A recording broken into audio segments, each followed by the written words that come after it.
Hello, everybody. Thank you for joining in tonight. We got another movie club going on. It's a Thursday night. I'm excited. It's been a long work week. I know a lot of us have probably been in that spot right now. I'm just ready to hang out with some friends, talk some movies, some music, or whatever else comes up tonight. So I appreciate, I know there's other streams going on tonight. So whether it's you're joining us live for just a little bit, the long run, or catching a replay, I appreciate any time you give to us. I truly appreciate it. So I'm not going to waste any time here because I'm excited to hang out with a good friend, somebody that I've gotten to know through chats of other live streams, being on some competitions of other live streams as well. Really cool guy. Excited to hang out.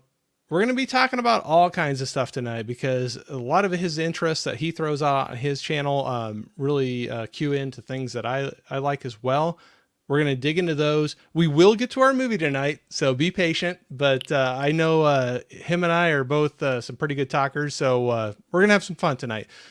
So I appreciate everybody hanging out. So I'm going to go ahead and we're going to bring out, we got Joe here from the Martinez Joe Show. How we doing, man? How are we doing, Corey? Nice to be on. I appreciate it.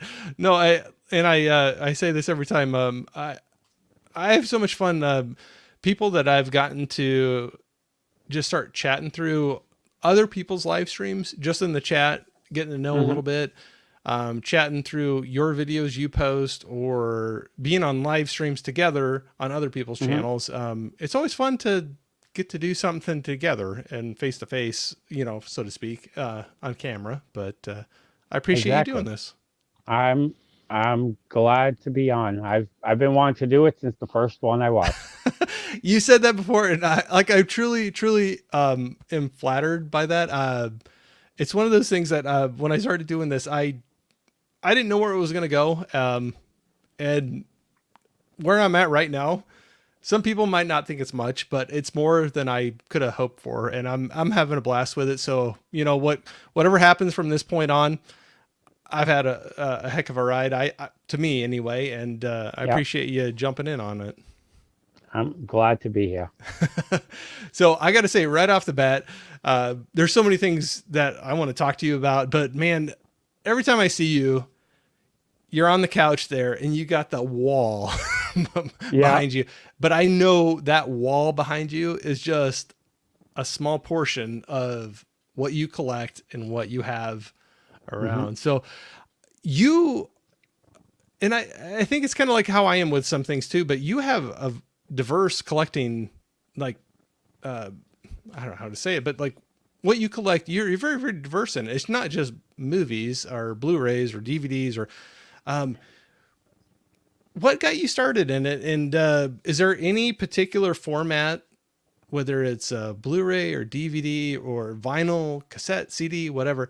Is there anything you lean toward? And you don't have to, but it seems like every time I watch a video with you and Marie, it's like I see so many different things that you pull up, and it's just all of it's interesting to me. It's it's a mixed bag. I started collecting. I'm gonna date myself here, but I started collecting originally was vinyl.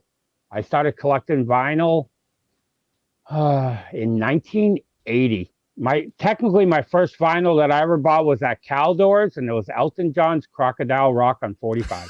Nice. I loved that song. I played the hell out of it till I wore it out. I love it. And I started collecting vinyl from Sam Goody, Caldors when I was a kid, 45s, and then full albums. And I collected vinyl all the way up until I think I think it was 2002 when I pretty much sold my full vinyl collection. That I had over 20,000 in my Oh collection, man. and some of those I'll never, ever, ever get to replace. So some of those were mail-ins from, back when you had to mail money and hoped and prayed that they send you something back. Absolutely. But I, I pretty much stopped then. I just got really down on music at, you know, previous to that because of me playing drums, and I had a bad motorcycle accident. I couldn't play anymore. Oh man. So when that happened and I always watched movies, I always enjoyed movies, and I collected some VHS here and there, but I never really had like more than 100 probably at one point in time. Okay. But when I had that accident, I pretty much was in my bed at home for almost a year. Mm. So I was just going to Blockbuster, renting and renting and renting. And I shifted from music more to movies. And then the pretty much when cell phones became a thing, I got my first cell phone from AT&T, and I went to Blockbuster. I every Tuesday, because at that time I worked night shift. Every Tuesday, I used to grab all the new releases I wanted, have a big stack, go over there, and watch them throughout the week. And the guy goes, "I need a home phone because your home phone's not working." I'm like, "Oh, I don't have a home phone anymore. I got my cell phone." They're like, "Oh no, you need a landline. You can't rent here anymore." And I'm like, "What? I've been renting at Blockbuster forever." They're like, "No, you need a landline." And they wouldn't rent to me anymore. So I was like, F you guys, I'm going to buy my own movies. And this is what it culminated to. Man, that's what's crazy. How times have changed. You know, like you Yeah. could not rent without a landline, and I still remember to this day. I know I'm good at going off track, so but we're gonna have fun with this whole thing. But I still remember the day I got my first cell phone, and I was a senior in college in Mm-hmm. the '90s, and my dad lost his mind. And I still remember to this day him like angry at me because I signed. Yeah, at that time you had contracts you had to sign, you know, Yeah. and so I had a signed contract for a cell phone, and I still remember to this day him getting in my face and was like, "What in the world does a college student ever need a cell phone for?" You know, we got elementary kids running around with cell phones that could do way more Yeah. than what I had at the time. I could make calls. I couldn't even text with that thing, you know, so. Yeah. I, I, I never figured out how to text with those old phones. I Oh, could never do it. It was just calls. yep. That's And how I I think was with it too. that worm game that used to be on, I think it Oh was that, yeah. and Minesweep was on it. So the first phone I had couldn't even do that. Yeah. The first phone I had was like that, like it was like a blue like Ericsson phone or a Oh yeah. Motorola from AT&T. Yeah, Ericsson and Nokia seemed to like dominate for a while Yeah. there, but yeah, I remember having later on upgrading and getting a Nokia where you could do that Centipede game and the Yeah. Minesweeper game, Hmm. and we thought we had it made at that point, you know. Oh yeah. But you know, like you and I, like, I thought it was the king. yeah, absolutely, because I think you and I both kind of were, you know, you grew up in an age of arcades where if I had Hmm. a pocket full of quarters and could be in an arcade, I was in heaven. You know, I just would go and play every game I could possibly. And to have, even with those very simple games, it was just something else to be able to have that in your hand and like have it Yeah. in your pocket. And you could, like, if you were bored, you could break it out and you played Yeah. Centipede or whatever it was called for a little while. Yeah. Because there was nothing like you said, going to the arcade or having, once you had video games in your home, it was like, oh, you're mobile now with a video game. Yeah. Yeah, no, absolutely. I was man, I was a sucker for the arcades. I absolutely lived for that. I lived out in the country, so we didn't get to do it Hmm. very often, but man, once in a while when I got to go in there, you get a bunch of quarters Yeah. and go play for a little while. So like Yeah. your background, go ahead. I was gonna say, where I grew up in Worcester, we had an arcade in downtown.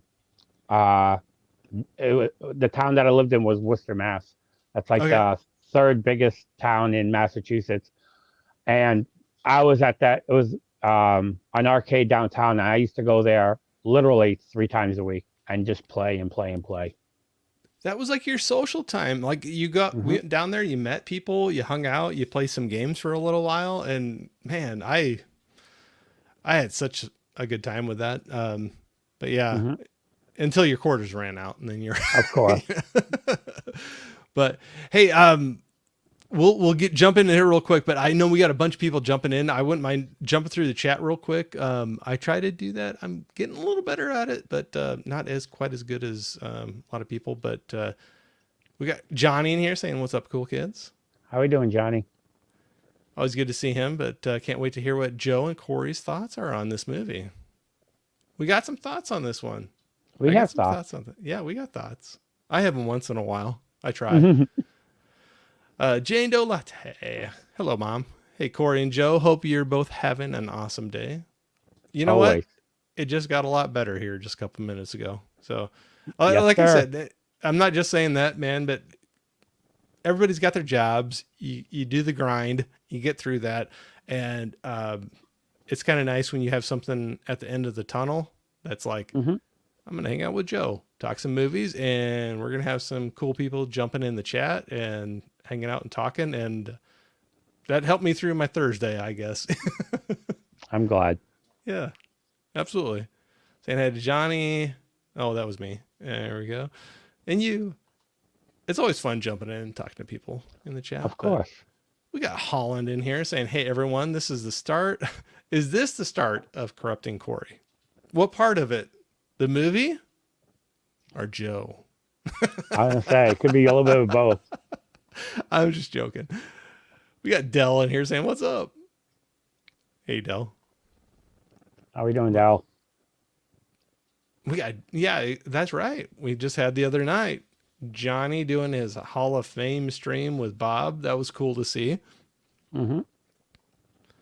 I'm still catching up on the replay of that. You know, it's one of those things that there's so many people out here that you love to follow and love to watch, but there's only so many hours in the day, and then you have work interfere with our fun time, and that Mm-hmm. happened to me the last couple nights. So I'm still catching up on a few things. Yeah. And I know it probably happens to you as well, because we were just talking before we jumped on here. You put in some hours, man, and Yeah. so I do. how do you balance that with you got family, you got your YouTube channel, and I see you joining in on live streams or jumping in the chat a ton. A, Um, a lot of lack of sleep because even like I was gonna say, even like last night, I stayed up. I watched the Hall of Fame, and I went to after that. I showered, made my lunch. I went to bed around 1 a.m. Got up 4 hours later, worked 12 hours, came home, read to my son, put him to bed, sat with Marie, watched one episode of Monk, and now I'm back, and I'm now be the same thing tomorrow. so I absolutely love hearing that. So I'm not alone. I don't sleep a lot. I love to get my movie in, even when I'm up silly late doing something fun like this. So I'm not meaning anything bad with that, but like you get done and you're like, I can maybe fit a TV show or a movie in, Hmm. and you go a little bit longer. But I love your, I can just tell like your love of your family and the Hmm. time that you get to spend with them, and scheduling that doesn't conflict with that. And I completely appreciate that. My kids are older and almost completely out of the house at this point, but I know I did that with my work life before I started jumping into the YouTube thing. So Yeah. I appreciate that, and I think that's very cool that how you put your wife and your your Hmm. family up front with that. Yeah. I get to see my son only like an hour a day because of my work schedule. Yeah, So but you that make the one most of hour, it. yeah, I try to spend as much time with him as possible during that time until he goes to bed for school the next day. Yeah, absolutely. That's why I didn't want to make this too late tonight, but I know it was important to like make sure it was like, because I appreciate that when you were like, hey, can do it after his Yeah. bedtime. I completely, man, that you don't have to talk to me about that at all. I'm like, yep, Hmm. absolutely, because before you know it, you're going to be in my spot where I got kids all out of the house, all pretty much, and Yeah. it goes by fast. I like I said, I know how I was when I was a kid, so I know there's gonna be a point in time when he's like, "Dad, get out of here." You know what I mean? So while he wants to spend time with me, I want to enjoy it. Soak it up as long as you can. Every minute of it. Hmm. Absolutely. John is saying we can only hope, Holland. Like corrupting me. Yeah, on the Hall of Fame stream he had with Bob, he threw out one movie as a recommendation from me, then changed his mind and flipped it to another one that was probably more realistic. So I appreciate that. I was gonna say the Serbian film's pretty good, pretty good. um, I don't know if that's going to be high on my list. I've never seen it, but I've heard I people that stomach pretty hard stuff that were like, they know who I am, and they're like, Corey, you might not want to I was jump gonna into say that. I did that to Marie when we first met. I gave her some like I gave her the big horror franchises. I said start with this. She watched the Hellraisers, Texas Chainsaws, the Fridays, the Nightmares.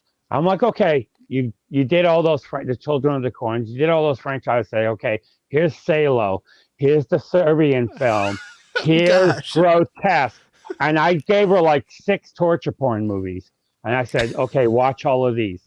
And she goes, Joe, what the hell did I just watch? I And said, she's, okay, I said you didn't run, so okay, you're okay. well, that's what I was going to say. She's still with you. Yeah, she didn't take off running. Oh my gosh. Yeah, some of those kind of scare me. So, the runner up, that Johnny threw out for me, I'll definitely be watching. I think I've seen some of it, but not the whole film. But yeah, I don't Serbian remember film, what the runner up was. People under the stairs. Oh yeah, that's a great movie. I saw that in theaters. It's a great Well, film. I think that was one that I saw like part of it on cable one time. Hmm.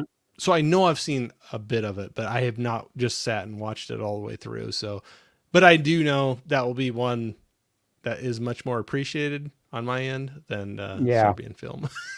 I totally agree.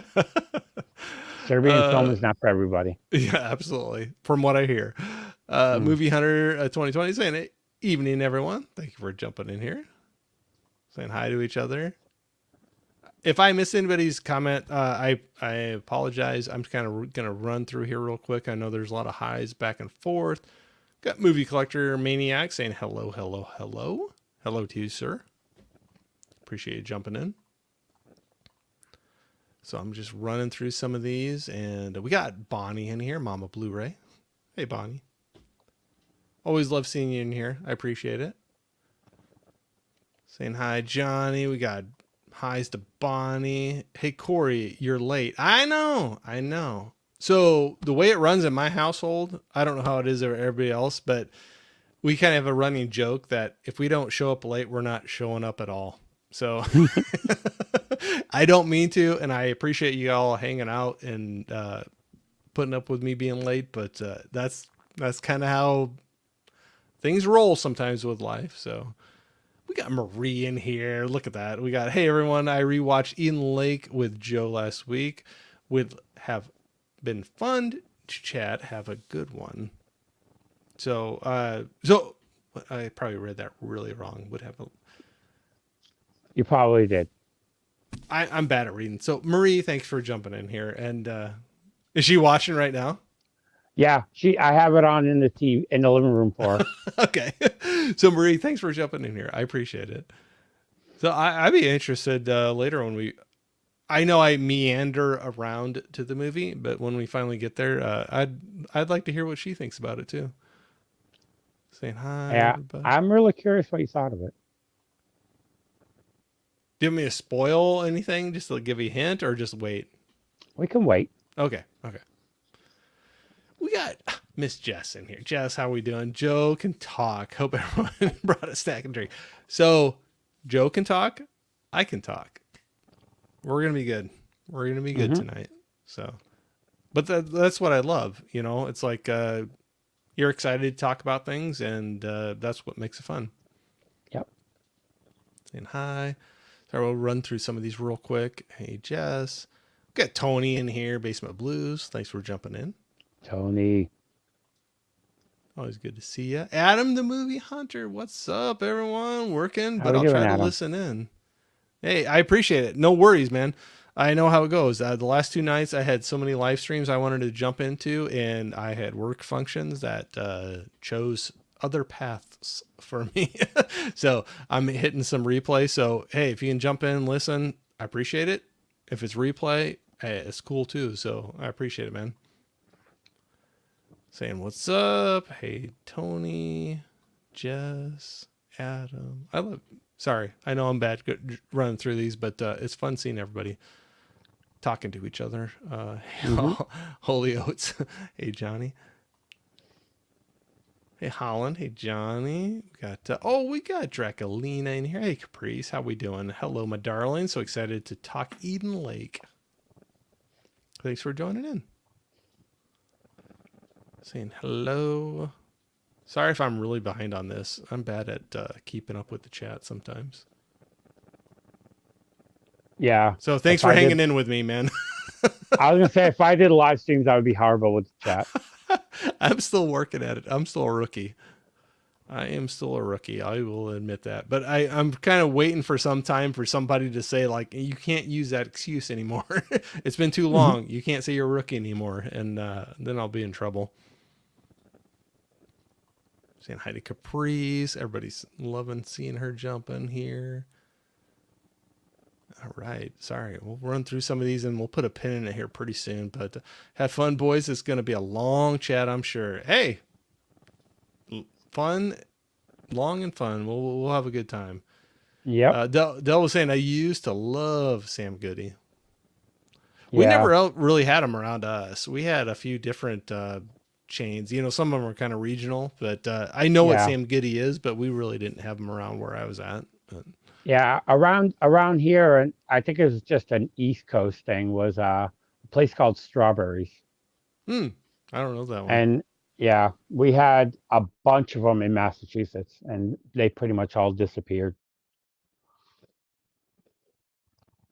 It seems like a lot of those physical media, like especially the music only stores, they dried up pretty quick. Yeah, pretty much nowadays it's just mom and pop stores for music. There's been some kind of coming back. Yeah, like you said, the mom and pops kind of coming back a little bit, but it's cool to see. Around here, music-wise, that's like, and it's still East Coast is Bull Moose, but it's not music only. I need to get out there.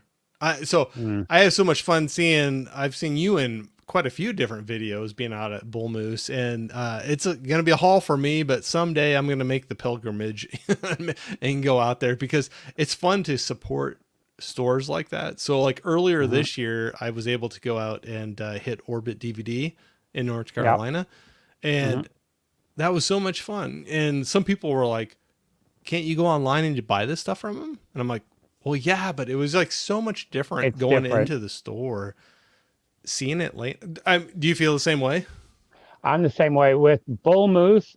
I buy stuff online, but it's like, if it's something specific that I know, like I have a couple of albums pre-ordered through them, and I'll hit the search bar, I'll order something, but I don't know how other people feel, but the Bull Moose website is horrible to just browse. It's not a browsing website. So because of that, it's just like, even Orbit DVD, I've never bought from Orbit because I'm not the biggest fan of their website. I'm the type of person I'd rather go inside that store. Bull Moose, I love going to the store, and I can be lost in there for hours. Yeah. No, I can agree with Orbit. Even I've found times where it was hard to just browse through, but when I knew what I wanted to look for, I could find it pretty easily. And they ship really great. And if you buy a few things, you can get free shipping, and it's really good. But it's the same thing. I think it's like that. If I know exactly what I'm looking for, like two or three things, I'm good to go. But if I just am going out to browse, it's a little different. But when you're in store, man, at least with Orbit, when I was there, that was such an experience to see. There was like some of these box sets I would never, ever see on a shelf around me, even in the heyday, like some of these boutique, the fancy, and I wasn't buying them all, but it was just, I don't know. I got kind of I got a kick out of just seeing them just lined Yeah. up and being able to sit and look at them. I'm the same way. I love. That's why, like with you know stores nowadays, you really can't find stuff. Everything's going online, and I like to browse. I'm a window shopper, Yeah. so I like websites that I can browse and window shop. That's why I use Grindhouse a lot, or I use Diablo DVD, just because those are nice browsing ones. So, but a bull moose or an orbit, if I need something specific, I go on all four. Whoever has it the cheapest, that's where I'm getting it. Oh, absolutely. I'll have to check Yeah. those other two out. I've heard of them, but I have not Hmm. purchased from them before. But I'll have to check that out. It's nice to support some Yeah. smaller shops, like that. But Hmm. Johnny was saying never had a Sam Goody near me, and he was not happy about that. But no, I never did either. Mama Blu-ray Bonnie saying hit the like buttons. If Mama said hit the like button, You hit the like button. hit the like button. Thank you. Mhm. We got Jeff in here, John Juggalo. Thank you, How are you man. doing, Good Jeff? evening, everyone. So happy to see Joe on here this evening. I know, it's awesome. Like I said, it made my day go fast because I knew I had something fun to come out, in the day with. Hmm. No landline, no rent, no movie for you. Nope. That's crazy. Yeah, it's changed since then. But Yeah. Yeah. that's where Most I'm a little. places was landline, or they wanted an electric bill. Oh, Because I yeah. remember, when Blockbuster didn't do it, I went to Hollywood Video, and they're like, "Do you have an electric bill?" I'm like, "No, I live with my grandmother." But yeah, it's funny the things that they took as like the proof that you could pay your bill Yeah. kind of a thing. But Yep. Adam was saying the same thing. Landlines and Blockbuster, fun memories. Hmm. Those, and I remember working at Blockbuster and having to tell people that they needed a landline to rent. LOL. I know it seems like so crazy now to Yeah. think about that, but not Not that back then. number of people is dwindling. Hmm. Oh yeah, Columbia House VHS and CDs. Yep. So I know I partook of that. I did. Did you? Yeah. I I did a couple of people in my household. I kept on adding their names to get that tape that penny on there and get the cassettes at first, and then CDs later on. I'm Wow. like, oh, I need them, and then my grandmother needs it. My we lived in a three-family house, so I'm like, oh, the neighbors upstairs need it. We so I did that as well. Yeah, I had multiple names of things coming into my house as well, and you're like, oh no, nope, that's for me. That's for me. Yeah. But yeah, they had those brown cardboard boxes, at least for Yeah. the CDs.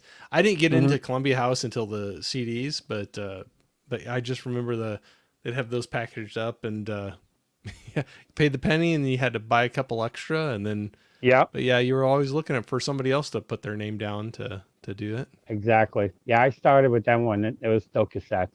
CDs, I only did, I think, one order with the CDs.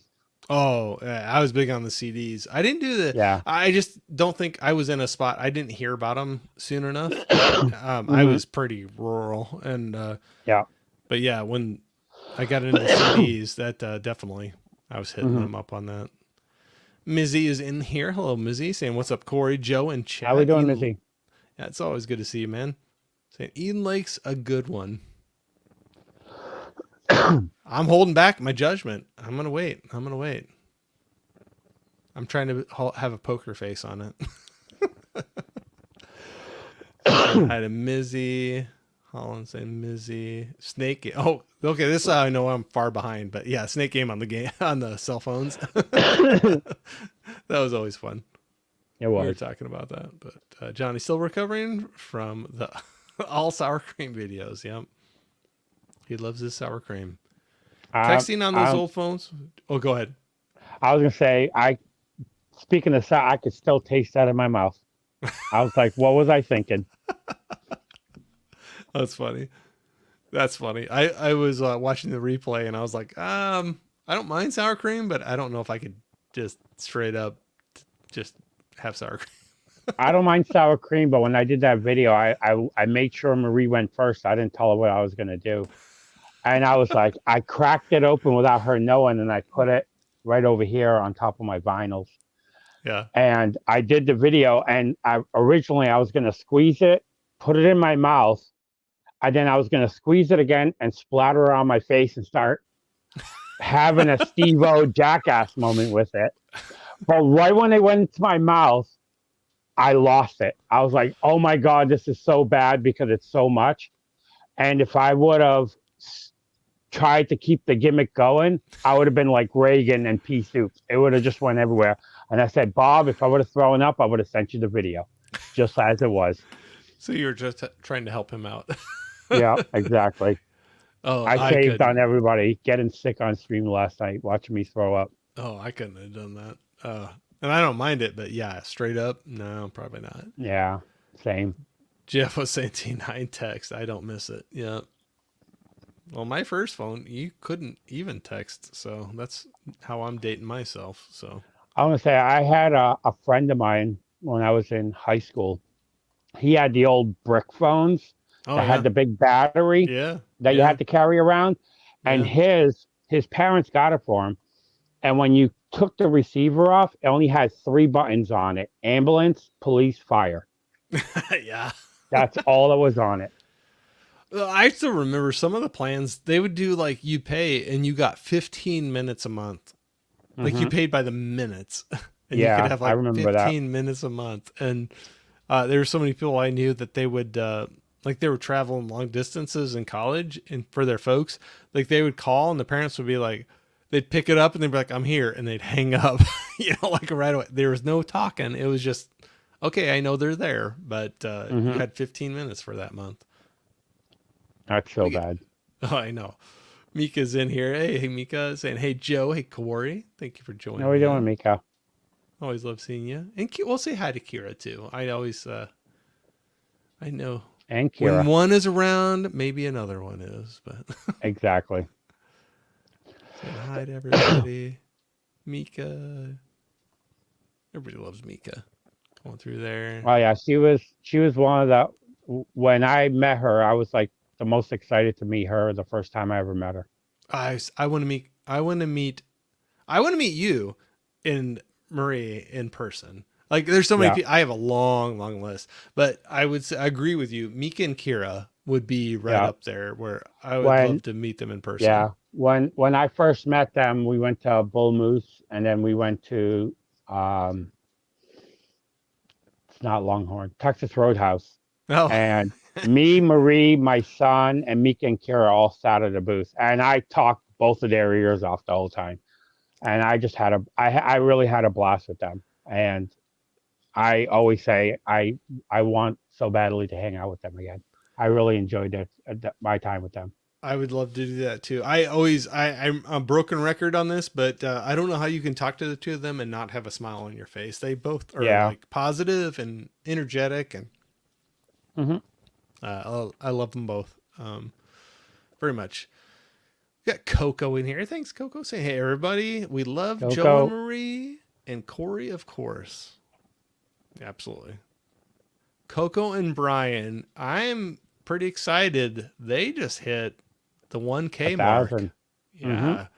I just saw that, and that's awesome. They deserve it very much, and it's cool.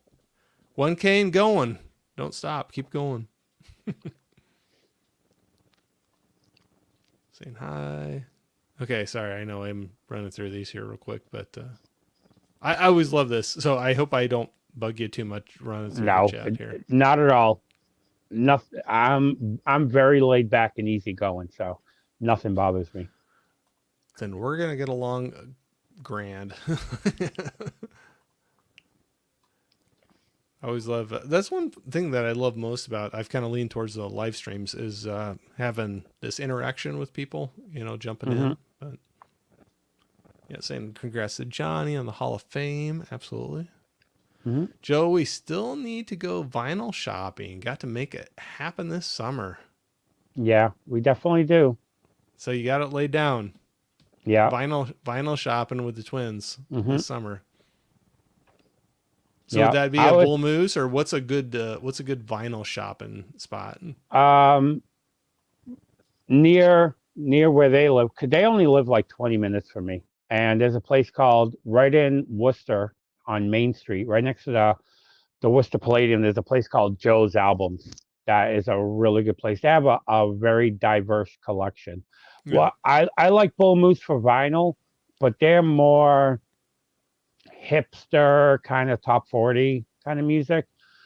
And this place has a lot more of the metal, rap, a lot of the 50s soul music that I like. It has, you know, people like Mariah Carey and all that other stuff. You can find all there. So I really like that place just because at like my movies, my music tastes are the same way that I like so many facets of music that it's just like I like to go to a place that has uh, a wide range of stuff. Yeah, and I want to jump into that. If sometime tonight, if we get into I'm kind of like that too, where I'm all over the place, and Hmm. it depends on my mood. And I know I always like, I feel like I'm cheating out when people are like, "What's your favorite album?" or "What's your favorite movie?" And I'm like, "What day are you asking me on?" Because there's Yeah. like, I could be anywhere. It just depends what kind of mood I'm in. And I know people Hmm. are like, "Oh, you're a mood watcher or a mood listener," but it's true though. I mean, I could be anywhere on a lot Hmm. of the stuff. But yeah, movie collector and maniac saying, "I'm tired of working 8+ hours and then coming home and doing about 3 hours of yard work." Hey man, I hear you. I'm Yeah. two to I three do that. hours of my yard when I mow and if I trim everything up. So Yeah. I do that every Saturday. Takes yeah, me a and you're couple like hours. 12 hours plus working. Yeah. So And then on the weekends, I work around the house getting stuff done and trying to fit in movies and making videos and trying to put stuff away in the collection. oh no That's doubt. like that's the most time consuming. So I have way smaller collection than you, and I still like around me. You can't see it, but for me, I have some stacks of movies sitting on my desk right now that I need to get put away. And I finally got a new shelf coming that will be right back here before Nice. too long. So we'll maybe start filling up this blank space before too long. Collector Movie Man saying, "Hey Corey, how are we doing today? Just wanted to let you know I just posted my video for my pickup for the month of May and sent you the video." Oh, cool. I'll try to check that out, man. Thanks for jumping in. I appreciate it. He's saying hi, Bonnie and Mizzy. Seeing everybody. Man, every time I think I get caught up here, we got some friends jumping in here. So sorry. It's okay because we're talking as you're going through the chat, so people are Yeah, just adding to what we're talking about. absolutely. Absolutely. Jess was saying, "Don't trust Joe. Don't watch the Serbian film." Yeah, I've been warned by a couple people. I'm a delicate person. I don't know if I could do that one. I've heard things, so that one might not be. Oh, I'll be honest. That one's not on top of my list. I have so many other movies I need to watch, Yeah, but you gotta start small and work your way up, yeah, I got a ways to work up to that one. yeah, see what your threshold is. Yep, yep. You see, even Joe knows Serbian film is a modern day masterpiece. Did you say that? I don't know if you said that, but It's a good movie. I actually enjoy it. really, okay. See, I don't Uh-huh. know any. I mean, I know bits and pieces of it, but Hmm. it's interesting to hear. So that's the cool thing about movies. No matter what you like or dislike, there's always something that somebody's gonna like love, and something that the same thing somebody could hate. Hmm. And it's just there's not a right or wrong. It's just what hits you, you know. And Yeah, exactly. hey Corey, did you see the Deadpool popcorn bucket Ryan Reynolds made? I guess we're still waiting on Hugh Jackman popcorn bucket that he designed for Deadpool.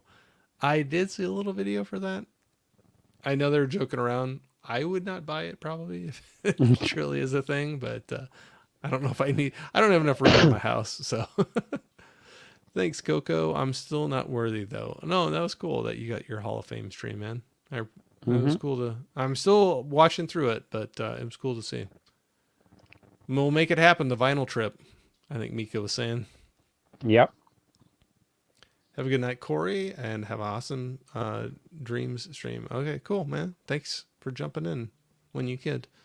They were saying, yeah, I'm not doing a Serbian film. I definitely know that one's not for everybody. No. You're almost out of rookie phase. I know. I'm trying to use that excuse as long as possible, but it might be getting up. Got KB in here. What up, fellas? Gotta love Joe. Gotta Thank you, love KB. KB. How we doing, KB? Oh yeah. We got Huck in here too, saying, "Hey, fellas, looking good, Joe. Thank you, sir. Looking How we good, doing, Huck? feeling good, right?" When you doing some more trivia, Huck? Oh yeah, Huck. If you're still in here, throw out if you got something in the books, something cooking up for Yeah. trivia. Trivia. Yeah. Any like I want. certain areas of trivia or anything? I'm ready. I'm ready to do another one. I haven't done a trivia since I won the rom com one last Valentine's. Yeah, I think you'd be a Joe. From what I know of you, I think you'd be a tough one to go up against in a movie trivia, no matter what the category. Um, I don't know. Sometimes I struggle. I have the problem of what most people, even with the battles, it's like when somebody asks you a question, it's like go, because you're on camera and you're trying to get it done. Sometimes I'll brain freeze. But if I'm leaning back on the couch and I'm watching, it's like, oh yeah, this movie and this movie and that Yep. movie. Yep. But then once you're in the hot seat, sometimes you draw a blank. Oh, I do that all the time. I do it all the time, and then after this, feeling like, why didn't I pick this? And why didn't I do that? Well, Or when I rewatch it. even with a stream like this, you and I just talking, I'll do that where I just completely blank just because I know it's live and other people are Hmm. listening in, and I'll do that for sure. We got Jimmy in here saying it's Scottish Geek Guy saying howdy, folks. Thanks for jumping in, man. I just learned he's got a second YouTube channel going on now. Jimmy's Tech Talk, I believe it is, but Hmm. I think it's pretty cool, man. Man, I'm still hanging on to one YouTube channel. So when you branch out and do more than one, that's something. But that's Yeah, cool. I thought about it a long time ago, and I was just like, "There's no way." So if did a second channel, would it be way different than what you're talking about now, or like a branch It would off of have what? it would have been a music channel. Okay, yep, I can see And that. it wouldn't have been about collecting. I always wanted to keep my collecting on one channel, but I actually wanted to uh like talk uh different music and break down the theory of the song, how the song was structured, the key that it was written in, this, that, and the other, and kind of break down music in more of a music theory kind of way. Oh, Kind of a little nerdy kind of stuff, but no, it's it's just cool. things, you know, when you because I was a musician for so long. When I listen to music differently than other people. That it's like when people watch movies, they're like, oh, they're doing this kind of angle and this and that. And with music, I listen to the bars, I listen to notes, I listen to what key, how many verses, and things like that. I listen to, I can and see I'm that. always paying attention for. Oh, absolutely. I can see that. Yeah. No, it'd be cool. Mhm. Dell was saying buying it in person gives you a rush. Online shopping can't match. Totally agree. Yep, I'd agree too. And Maybe for even if some you're not people. buying it, it's kind of fun to like just look at it, Yeah. Sometimes some people I've talked to say they get the rush twice because they get the rush of when they first buy it because like, oh, I got all this stuff in my cart. And then they get the rush of when it comes in the mail. So they get hit twice. Yeah, I could see that for sure. Happy Optimist saying, "What's up, cinematic people of the universe? Thanks for jumping in here." Johnny was saying the king of conversation is here. Bow your heads, you lowly dogs. I think he's talking about you, man. And no, it's all you. No. I'm just a mere mortal. No, no, no. Oh, my thing's locked up now. I can't change my chats here. Saying hey KB, hey Huck. Jimmy was saying Eden Lake is a quality movie. We'll get in that here. I promise we will get into it. We're having fun. We're just hanging out here right now. But Yep. everybody's just saying hi, talking to each other. Since you look like Rob Zombie, Joe, name your favorite Rob Zombie song. My favorite Rob Zombie song would probably be "More Human Than Human" back in the White Zombie days, It's hard because not to like Rob that one. Zombie is from Massachusetts. He's originally from Methuen, Mass. That was About one 30 that minutes for me. played quite a bit, and it's kind of hard Oh not yeah, to like that one. But oh yeah. I can see that. I was a huge fan. I've seen them many times back in the day before he was even, when they were still tiny, tiny. Him and his I, brother, that was I've with Power Man 5000. Yeah, that's cool. I've never seen Mm-hmm. them live at all, but oh, it's cool. You got to Yeah. see them that many times. Oh yeah. K- KB saying brother Dell, Jeff, Hall of Fame Johnny, Holland, and Prince saying hi to everybody. We had hashtags or Hastings, sorry, Hastings in Texas. I went to more than Blockbuster. No, I've never heard of that one. Yeah. Hastings around here, it was called Go Hastings. Back in Amazon had it as a third party seller as well. A lot of times when I bought movies from Amazon, I bought them used. I used to always look for Go Hastings. They closed around here. They were called Movie Stop. It Okay. was GameStop and Movie Stop. When they closed, oh man, I Marie could tell you, I cleaned them out. It was insane. I remember getting the receipt, and it was like, you spent 1,400 and something dollars, and it says you saved 800 and something dollars. This is what you owe. And I was like, oh my god, I got so many Yeah. movies so cheap. Yeah. But you still spent quite a bit. but, I still but you spent a lot. but you took quite a bit from them. So Mm-hmm. we had Stephen here saying Excelsior movie review saying, hey everybody. Thanks for jumping in, How man. we doing, sir? Saying KB, hey Steve. Okay, I'm gonna run through some of these real quick here. What's your biggest red flag as a collector, Mr. Martinez? My biggest red flag.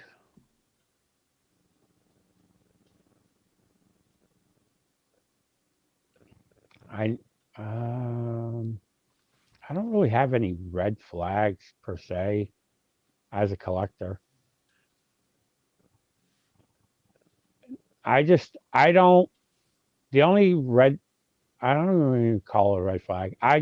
Me as a collector, things that I always FOMO trap or the day one buys, or even uh form even with formats, you know what I mean? To me, I'm not a package collector. I'm not a 4K collector. Even sometimes Blu-rays, to me, not all movies have to be in high def, Yeah. because Yep. I grew up in the VHS days, and you know I remember I used to have a CED player when I was a kid with three movies: Cruising, Man with Two Brains, and Extra. And I used to slide those things in, and that was the worst format known to man. So, certain movies to me, if it's like a Marvel or something that's, super heavy CGI, I want in the best possible format. But Yeah. to me, my Hallmark movies on DVD, I'm fine with something like that. I don't need, so things like that, and always trying to find deals. And, you know, that's the only thing, especially when you're a YouTuber, you know, you're looking for the subscribers and the clicks and to get the views. And if you don't, if, and I've noticed, if you're not, a day one person, and you're not getting these, you're not going to get the numbers that other people are going to get. So, unless you have some kind of a niche that people really like. Mm-hmm. So I just, because I'm a thrifter kind of collector, or, you know, or sometimes I do go nuts, but it's just like I still even wait, for the sales and everything, and then I just go ham sandwich and blow a ton of money. But Yeah. you know, it's just how I collect that, and that's why I don't look at. I don't try. I don't try to keep up with the Joneses or anything like that. I just, do things at my own pace, and I don't try to sprint. I just marathon it. Absolutely. No, I completely agree with you. And I've done that so many times where a day one I'll do like the quick pre-purchase, and then I'm like, or pre-order, and I'm like, no, no, Hmm. no, just hold off, cancel that, just wait. Like, do you really need that day one? And that high 20s, low 30s 4K, is it going to be $10 or $15 a 6 to months Yeah. to a year from now? And Hmm. would you even get it watched in that time? And Yeah. just kind of hold off. But Yeah. Even with like, because, I'm not a slip Nazi or anything like that. I don't really care about slips. I like my Vinegar Syndrome ones, but besides that, I I'm I'm about what's on that disc. I yeah. love movies. Yep. I love watching movies. That's, to me, the most important thing is me watching that movie and enjoying it, and just getting that tunnel vision, like I tell Bob that I get, that I just like to, like, put myself in that movie. I don't care how I see it. I just Yep. want to see it. So I'll do that too.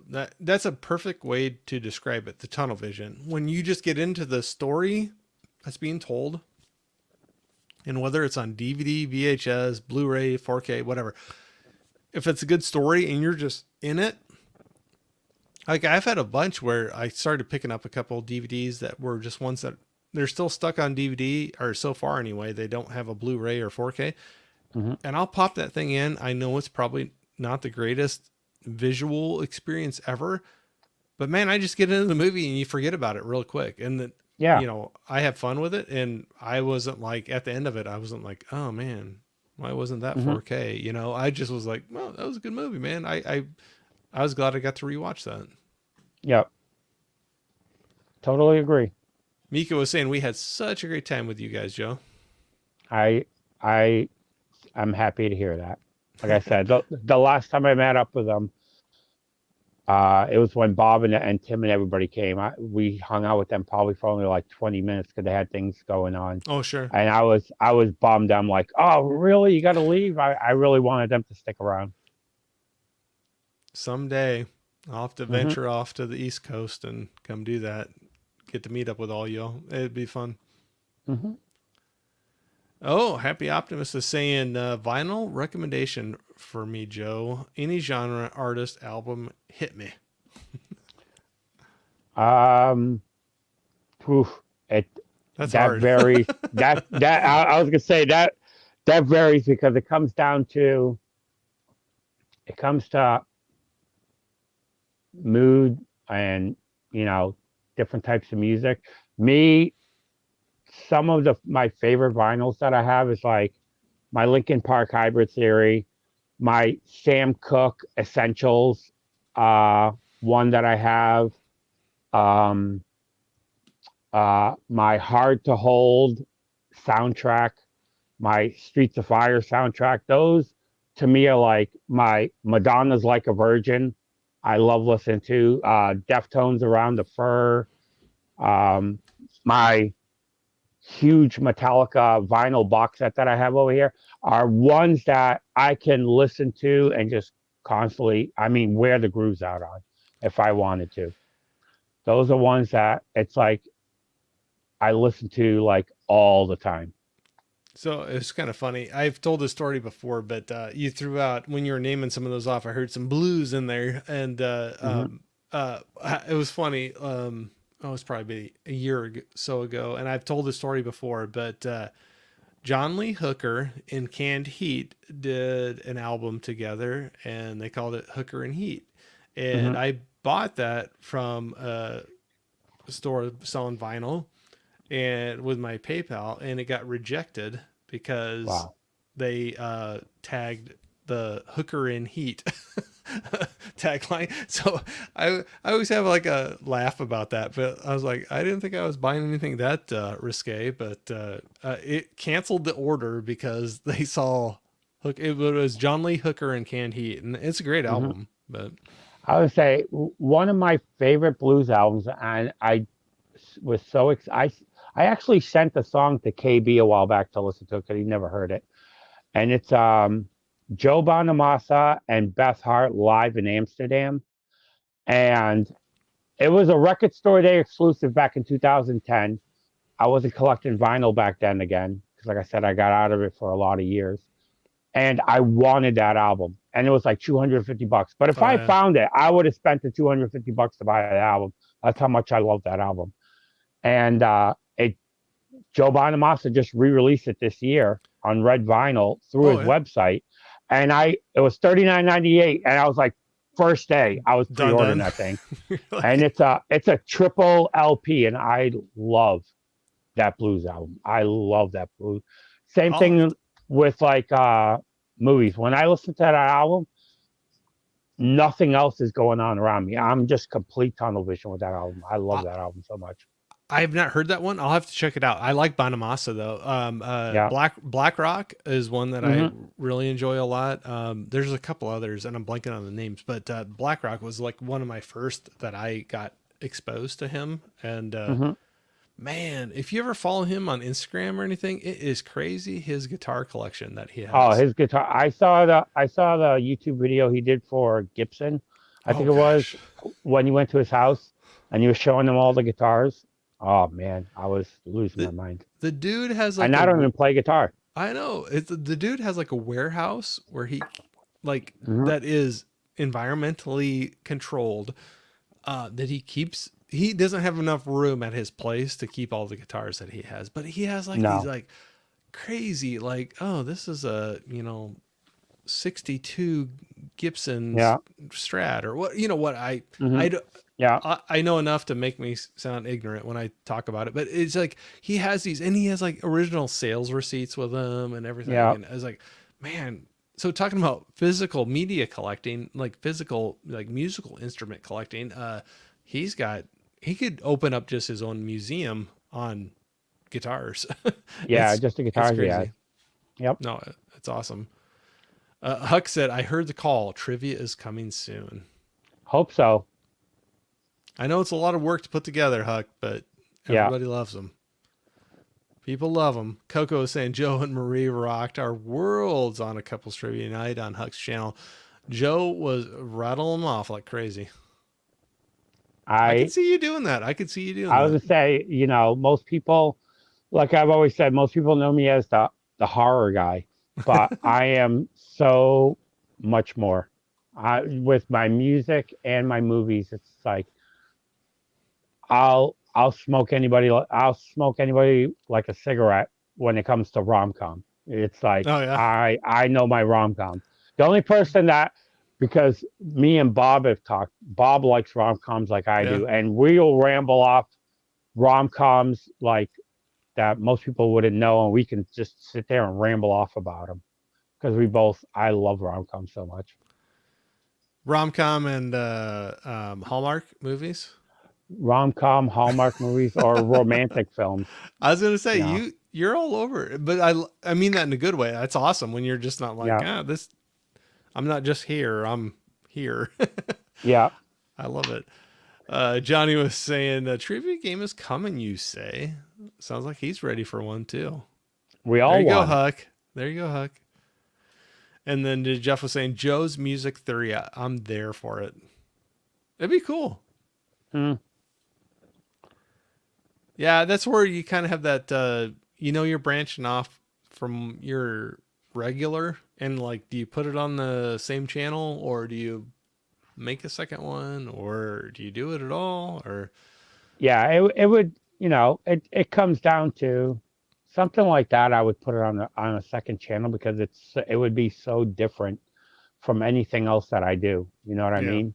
yeah, And most people wouldn't like, because even like when I started collecting vinyl again, it to this day was never well received on my channel. It's like Oh, I my love seeing my that. yeah, Yeah. most of those vinyl videos get like 60 views, 50 Yeah. views. They're duds, but I still do them because it's what I love. You know what I mean? I do it for my own sanity more than if anybody watches it. Well, if you're doing this for fun, it's not a business. You're not like, Yeah, it's like, if it's 60 views or if it's 6,000 views, like if you had yeah, fun talking about it and doing it and digging and into it, who cares, yeah, and that's what I've always been about.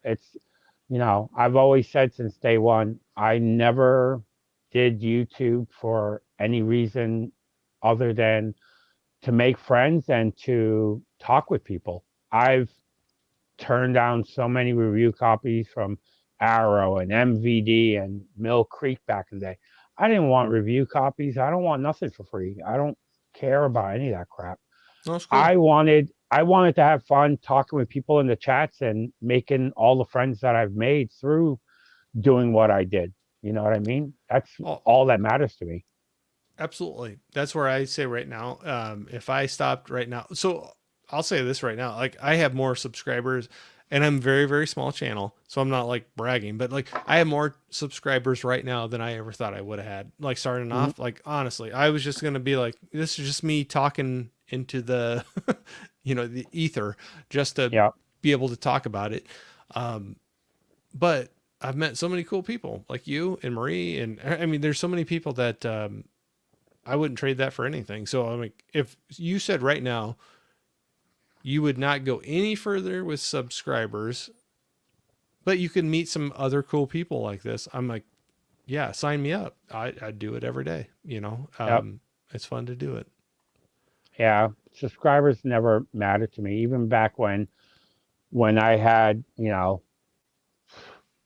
200, 100 subscribers. I remember back in the day, when I had under 200 subscribers and I had more comments then than I do now, that I used to get like 60, 70 comments on a video. And I was like, woohoo. I would sit there all excited and typing away to people talking. Well, That's that's the stuff like, that I always look forward to. yeah, that's like me right now with like this. I know I'm like, some people are like, oh, you're only this many subscribers. But to me, um, like, so right now, and some of it is my lack of like proficiency with it, but me having trouble keeping up with the chat, I love that.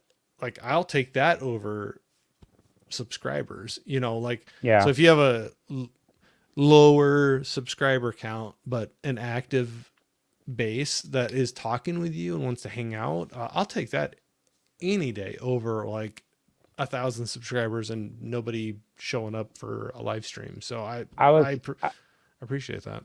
I was going to say, I have a couple of friends that I've talked to that have a lot more subscribers than I got. And one of my friends is like, you know, one of the things he said, he goes, what I'm jealous the most, he goes, and he said it to me, was like, he goes, all the interaction on your Yeah. channel.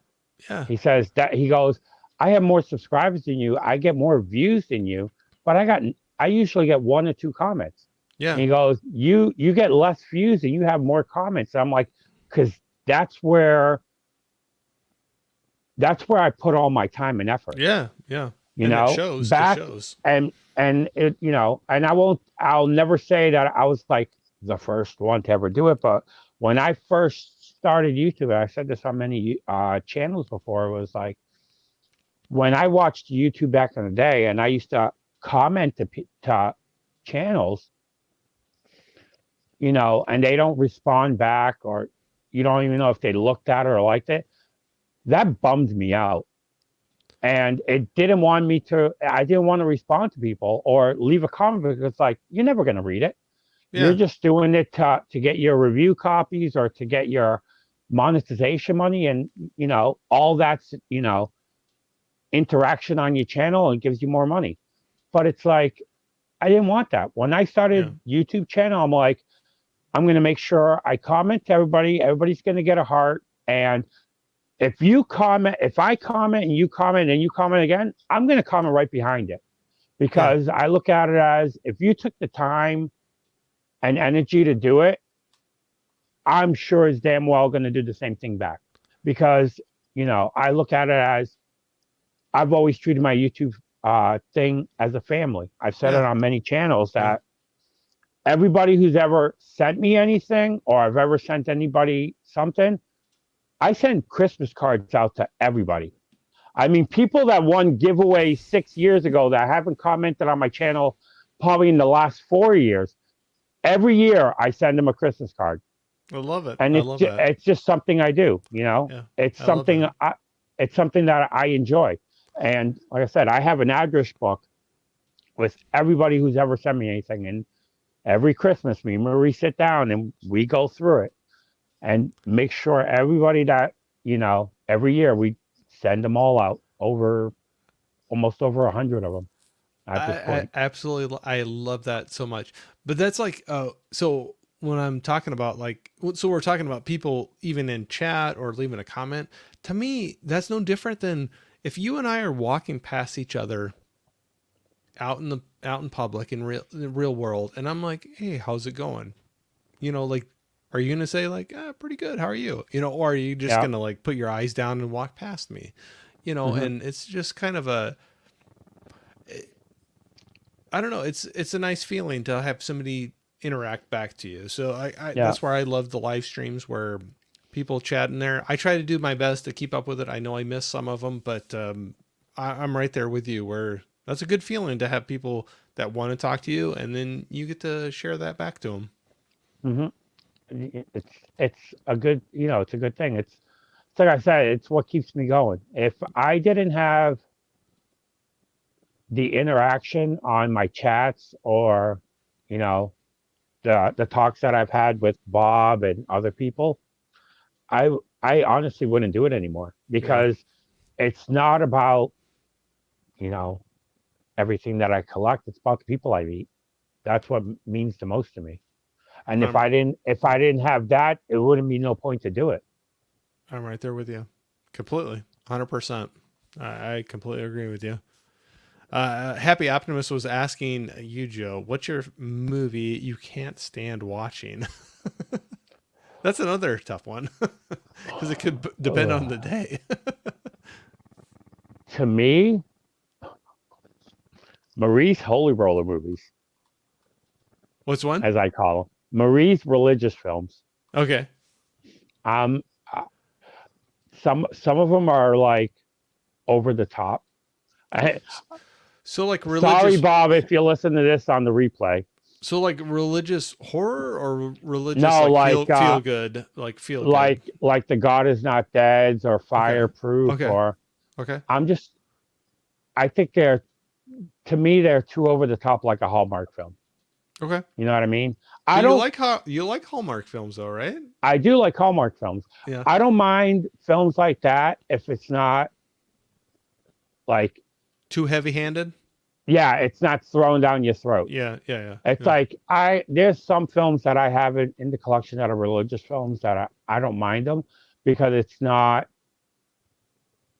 like they're jamming it down your throat. So I when can see it's that. too much, I'm just like, I roll, I roll. When is this thing over? That's like the things that I think I don't enjoy the most. I can see that. But even without whatever the genre of movie, if it's too heavy-handed in what it's trying to get across, I can see that being off-putting. I mean, Yeah. Same thing with very political films. yeah, I just absolutely, absolutely. I it just it's I just shut off. Yeah, I can't get into it. no, I could see that for sure. Jeff was saying he is connecting with you on the collecting, very similar. Hmm. It's it's like I said it. I've said it for many years. If you want to have a a good collection of movies, of things that you enjoy, and having a large collection, you you know there's ways that you have to go about it. It's Mhm. like I always say, no, not everybody can have Tony money.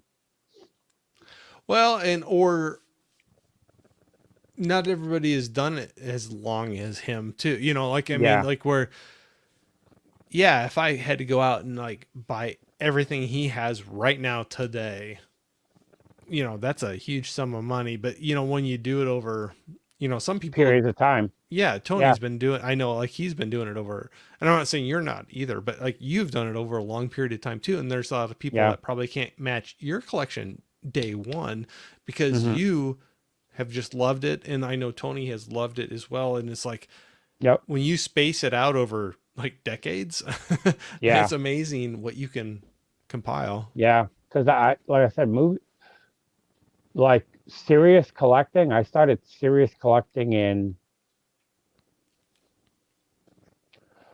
it was like 99. I think it was like Okay, 99 when I yeah, started, yeah. like serious collected movies. And but my collection has gone through ebbs and flows of Mm-hmm. I think the highest I ever got was like 21,000. Oh, And I geez. think in that span of time, the lowest I got was in 2003, 2013. I dropped all the way down to like 5,000. So And you're then only you're from only like 2000, yeah, from you're only like 2003, go ahead. No, sorry. Go ahead. I was Go gonna say ahead. from 2003 till now, I'm right around. Me and Tony are around the same. But I'm right around 16,000 again. But Wow. even just recently, what some people have in their collection, I'll pull out like I think it was like last month. I pulled almost 900 movies out of my collection to trade in. So I love that your videos that you do with the what didn't make the shelf. So that's Yep, kind of cool, like to do that because it's good to like, especially when you're the size of a collection that you have, that you Marie have there in the house. I mean, that's yep. you have to curate it. That like You have to. you can't like always be adding on to it when you're that large. You got to bring it in sometime because there's other ones you Yeah, want to bring in, and you got to be and selective they're about always like, making movies. yeah, absolutely.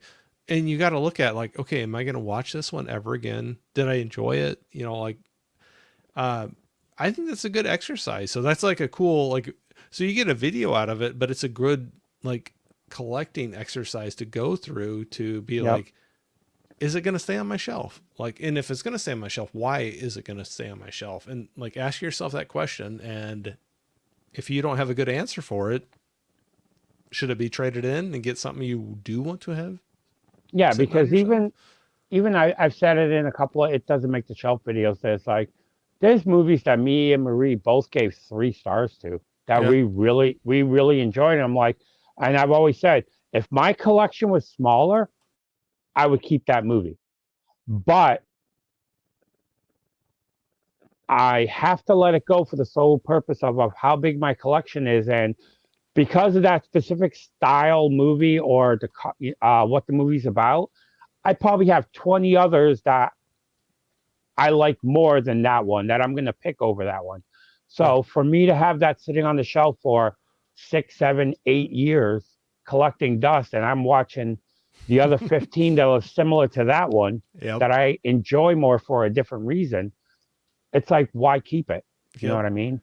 Well, I look at I look at it as, you know, certain movies it's just like I enjoy it, but it's like I rather turn around and sell it to somebody else that might enjoy it more that doesn't have a collection like this. that's a great that's a great way to take it. I mean, absolutely. And you only have so much room, so I mean, you got it at some point. No matter how much room you have, some people have way more room to be able to store movies than others. But at some point, you got a tipping point where it's just Yep. like I can't take on any more. And if there's something you really really want to bring in, you got to like start weighing out like does something need to go out the door. So Yeah. I never and that was the one of the things I never wanted because like you said, because of how much room anybody has, I never wanted my collection to look cluttered mhm. or that I'm tripping over totes or sacks on the floor. I'm like, if it gets to that point, if I can't display it, I don't keep it. That's Yeah. just that is my rule. So once it's like when I pulled the 900 out, I literally didn't have one space left on my wall. I've I'm like I have 100 movies that I just bought this month to put away, and I have one spot. So Yeah. a minimum of 99 have to come out. So I'm like, I'm just going to go through the collection, and I do it every couple of years. And I'm like, I haven't watched this. No, nope, nope, nope. Oh, I like this movie then, but now two others similar to it I like more. That's got to go. So So, when you and that's do, how I constantly do it. so when you and Marie sit down and do those, what didn't make the shelf videos? And I know there's probably sometimes it's harder than others, but do you find that to be like a good exercise for you, like a relieving one, or do you find stress like it's hard for you to let some of those go? No, because uh, behind the it doesn't make the shelf 90. I'm not gonna probably 90% of those movies already made it off of my shelf. Yeah. Um, in the closet in here, I have like 15 there's probably like 600 movies, and those I already pulled off the shelf. I've watched them, and I'm like, I'm good, okay with them. But Yeah. Marie's like, oh, this looks kind of interesting. I want to keep. I like to check it out. So I'm like, okay, go through everything I pull out of the collection, pick the ones that you want to watch, that you think you'll watch, and I'll put those in the box, and you can watch them at a later date. And it became it doesn't make the shelf. We have one box in the room that it's stuff that I buy that's suspect. I don't know if I'm gonna like this, but the cover art looked good or something looked good. And I'm like, I'll put it in that box. I'm not gonna put it on the shelf because I don't know. I'll put it in the box, and if I don't like it, it's gonna go. So So that's how we do it. have you, so you got to have some moments where you have a little discussion on a certain title, like between the two of you, like you're not both on the same page of like, oh, that one's going. The Um, Serbian film, perfect example. let me guess who said keep it and who didn't want to keep it. Yep. Marie always, every time we clear the shelf, she pulls it off the shelf and goes, hey, how about this one? I'm like, put that back on the shelf. So Marie's going to be the one to be a Corey, stay far away from that one. Stay Yeah, far, far away from it. No, that's funny. exactly. But that's great though, that you guys have that relationship where you're just like, it's a discussion. It's Yeah. a discussion. So you keep on bringing it up, or it's new ones coming up, but you talk about it and you decide, what you have room for, what you want to keep in there. Yeah. But I love that you, so have you, the two of you collected together the whole time you've been together, or did one of you She was kind of never a introduce us collector. more? What's that? She wasn't a collector. Okay. Okay. When I first met Marie, she had a box of movies in her closet with like 15 movies, and they were all Disney. Yeah. And that's all she pretty much had. Marie's always been more of an outdoor person, you know. Yeah. She was never a movie person. Me, I've always, since I was a young kid, I've always loved watching movies. Yeah. But like I said, music was always the forefront for me since till 96. But I always enjoyed movies as well. But it was just always music for me. So And then it kind of flip-flopped. so day one, you guys, the two of you meeting, is that something that you both enjoy doing together, like watching movies Yeah. and listening to music, or is Yeah. that something that kind of grew on one or the other, or? It's just something that grew when we first met. We started watching movies, and I started introducing them to her because she didn't really watch a lot, Yeah. especially when it came to horror. Yeah. Yeah. So I started saying, oh, like I said, check this out, check this franchise out. Oh, check this classic out. And then she started doing that, and I just kept on throwing different genres at her, and certain things she liked more than others.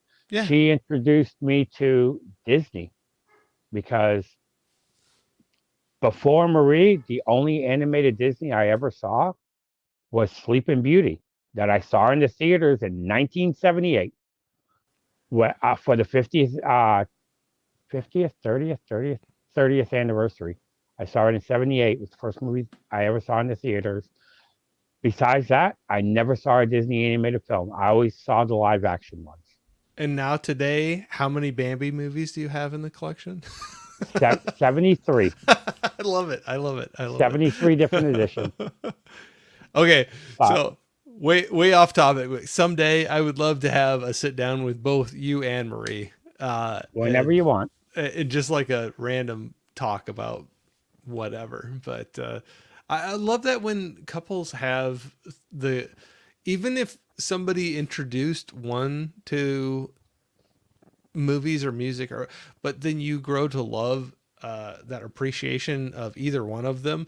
I love hearing about that. It's there's so many, at least for me, there's so many emotions and memories that are tied to both movies and music. Like I can like hear a song or hear about a movie and I'll be like, oh, I remember 1992 I was with my mom at this theater, like I Hmm. have ties to those things. I don't know if you kind of do that too or With, not, or I was going to say, with movies, not once I started watching them at home, except for yep, like Marie and me's first movie. yeah, I yep, yep, I know that, but it's like movies I saw in the movie theater, or like especially like ones that I went into completely blind, never saw a trailer. Like when I saw Meet the Parents or The Matrix, I never saw a trailer. I was just bored, and I'm like, I'm going to the movies, and I'm like, what the hell am I watching? These yep, are great, but things like that are like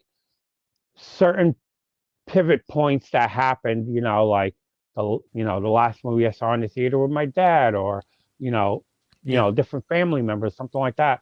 But music has always been different. It's like I remember with music, I know like certain songs of what time of the year it was. I was doing this. I was in the car. I was driving here. I had these people. Like the first time I ever heard "Smells Like Teen Spirit," I oh remember, yeah, yeah, you know, in my 1984 Chevy Monte Carlo with all my friends from high school, and we played it on cassette and rewinded and did it again, and we're grooving out to it in the car yep. in Worcester near Tatnick Square. I remember that day. Certain things I can remember it so vividly, like almost like a snapshot in time. Yeah, I'm right there with you. So when you throw that out there, like, so my memory of like Smells Like Teen Spirit was, I grew up in the country. I didn't have cable TV. I was in at my cousin's house and they had cable TV, and I remember they had MTV on, and I remember Hmm. seeing the video for Smells Like Teen Spirit, and I was like, what is that? I was like, Hmm. and I wanted to go out and buy that. But I know one that I've commented on before that you've shown some purchases on that I enjoy, and I know you do as well.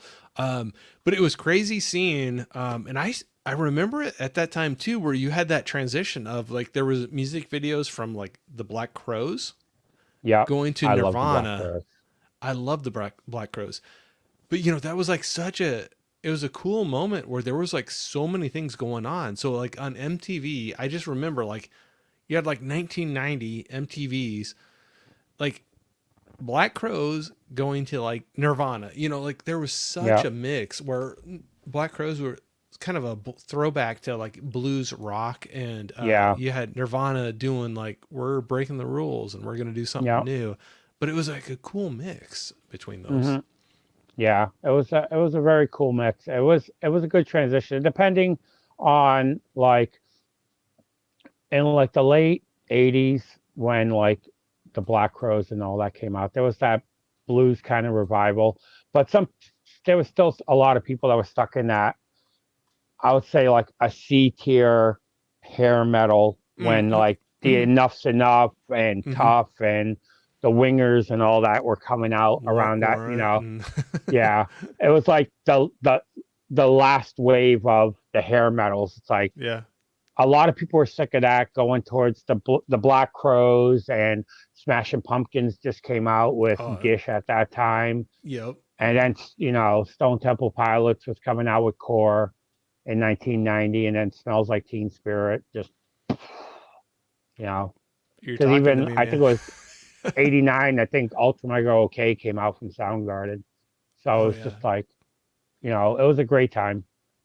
I love I dive into that all the time. That's Hmm. nostalgia, but I think even there's some things where you're like, I know not everybody will love it because I just have nostalgia for it. I have nostalgia Hmm. for music of that time, but I think it's truly there was a lot of groundbreaking that was going on, like in different directions too. Yeah. Like so we were talking about like Black Crows. They're digging back into roots, like blues Hmm. and rock, and then like Nirvana and Smashing Pumpkins stuff, like going different directions with it, and that's Yeah. what was kind of cool. You just had this huge mixing pot of a lot of different music going on. Oh yeah. It was. There's always, as since I was alive, there was been a lot of transitions through music over the decades. From you see little hints of it, and even nowadays, a lot of the transitions that's even coming back from the earlier days, like even with music that's coming out now, that a lot of the you hear a lot of the '90s new metal that's hitting a lot of the music, or you hear like a lot of the '80s electronic, or you're hearing the dubstep that came out in the 2000s with the Skrillex and all that. A lot of that's coming back, so it depends. It's still good music everywhere. I Like I said, I love music so much. No, absolutely. I'll jump in here. I promise we will talk about the movie tonight. I say that every single time, but I'm having so much fun. So I hope you're having a good time anyway. I'm Just having a blast. okay, awesome. That's all I hope for, and whatever else just happens and happens, whatever. But we have Patrick in here from Have Cheetah Will View saying I'm pro Hallmark too, Joe. I Nothing wrong love with my it. Hallmark. Yeah, Nope. nothing wrong with it. Saying, hey, Corey, Joe, Chad, thanks for jumping in here. We got him in here. We got Jason here, Three Geeks Podcasting. What's up, buddy? Thanks for jumping in. I've made some amazing friends playing on YouTube, including you two. I'm glad to call you a friend too, man. For As real. well. Yep, absolutely. Jane Doe is saying, no matter how big either of your channels get, we'll be right there watching, Thank and that's you. all. That's all that matters. Yeah, That's that's all what that matters to me. that's what when I started talking, I'm pretty so I've been I don't know if I'm different on this or not, but I was kind of hesitant to talk I don't push it a lot locally to me to people around me about my YouTube channel. I appreciate it, I love it, but I don't push it on people right around me. So Yeah. most of the people that follow me or watch me, I don't know in my immediate circle. You know what I mean? Hmm. I'm the same way. I don't tell anybody that I have a YouTube Yeah. channel. Yeah. I'm same. I you know, most people. Well, I'm not gonna say most people, but outside of it, because of the amount of hours I work, Yeah. all of my friends are online. I don't have friends outside of, in my bubble of all those have been long gone for many years just because of the amount of hours I work. And, now with the family and everything, it's like that takes up so much of my time. And then with everything with YouTube, Yeah. that's those are the people I look forward to more than talking to than making new friends near me. Well, I've done that quite a bit too, where it's like, so, like I'll call you a friend, like legitimately, like Hmm. people that I've, even if I haven't had a live stream with them, been in chats, but I know their name and we've talked, conversed in chats, like, and I know a good deal about that person. Um, Hmm. it's kind of funny. My family will even start to know some of those people because they're like, "Oh, you're like going on with so and so, or you're doing this or that," and because Hmm. I will start talking to them, like, "Oh, like I am going on with Joe tonight," and Hmm. um, I'm the same way, and I don't think there's anything wrong with that. It's just different ways to meet friends, to connect with people that have similar interests. You don't have to have all the same interests, but it's just like there's a common thread, And this internet thing, YouTube, whatever, has allowed us to be able to connect. Because like when we're talking about the early cell phones and everything like that, you know, like early Hmm. 90s, you and I would not be sitting down talking right now. You know, like we wouldn't have had a chance to meet each other. And that's Exactly. so, as much as I don't like about some social media stuff, I love that this is happening right now, you know. Hmm. It's that you're able to do this. But Exactly. Like I said, for so many years, I fought against it. I didn't. I never did the MySpace. I never did Facebook.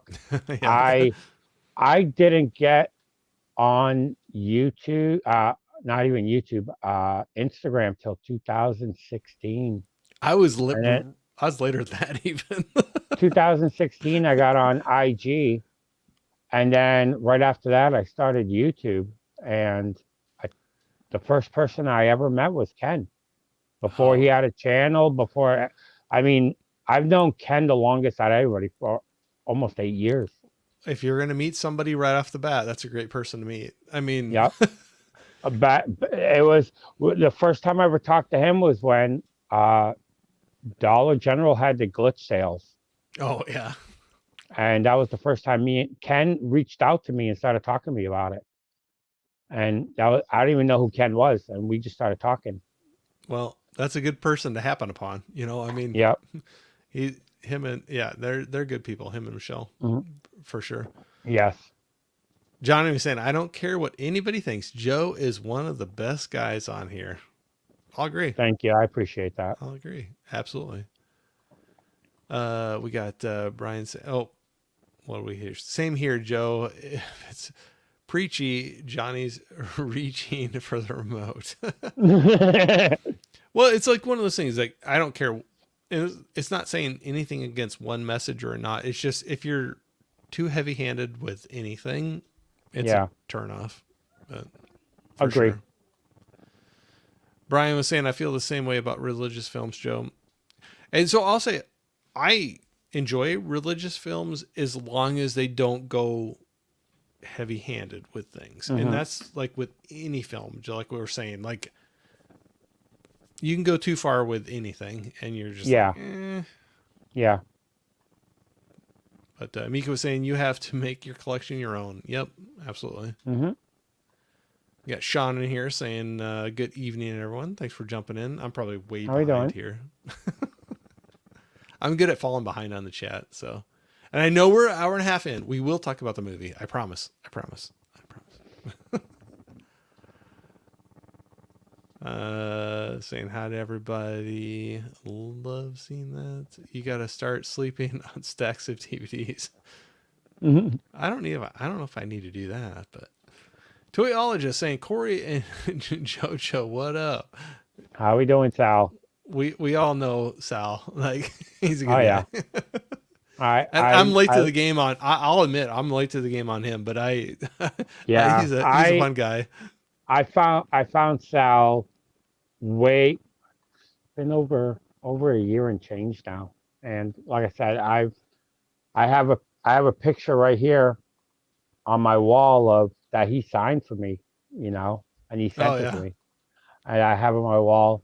Oh, let me grab it real quick. Oh Just yeah, that'd be cool. Yeah. Go for it. yeah, but it's right there. Oh nice. I love it. Yeah, but I have that on my wall right there. And like I I need said, to get a signed one from him now. I want one from him saying 10 seconds.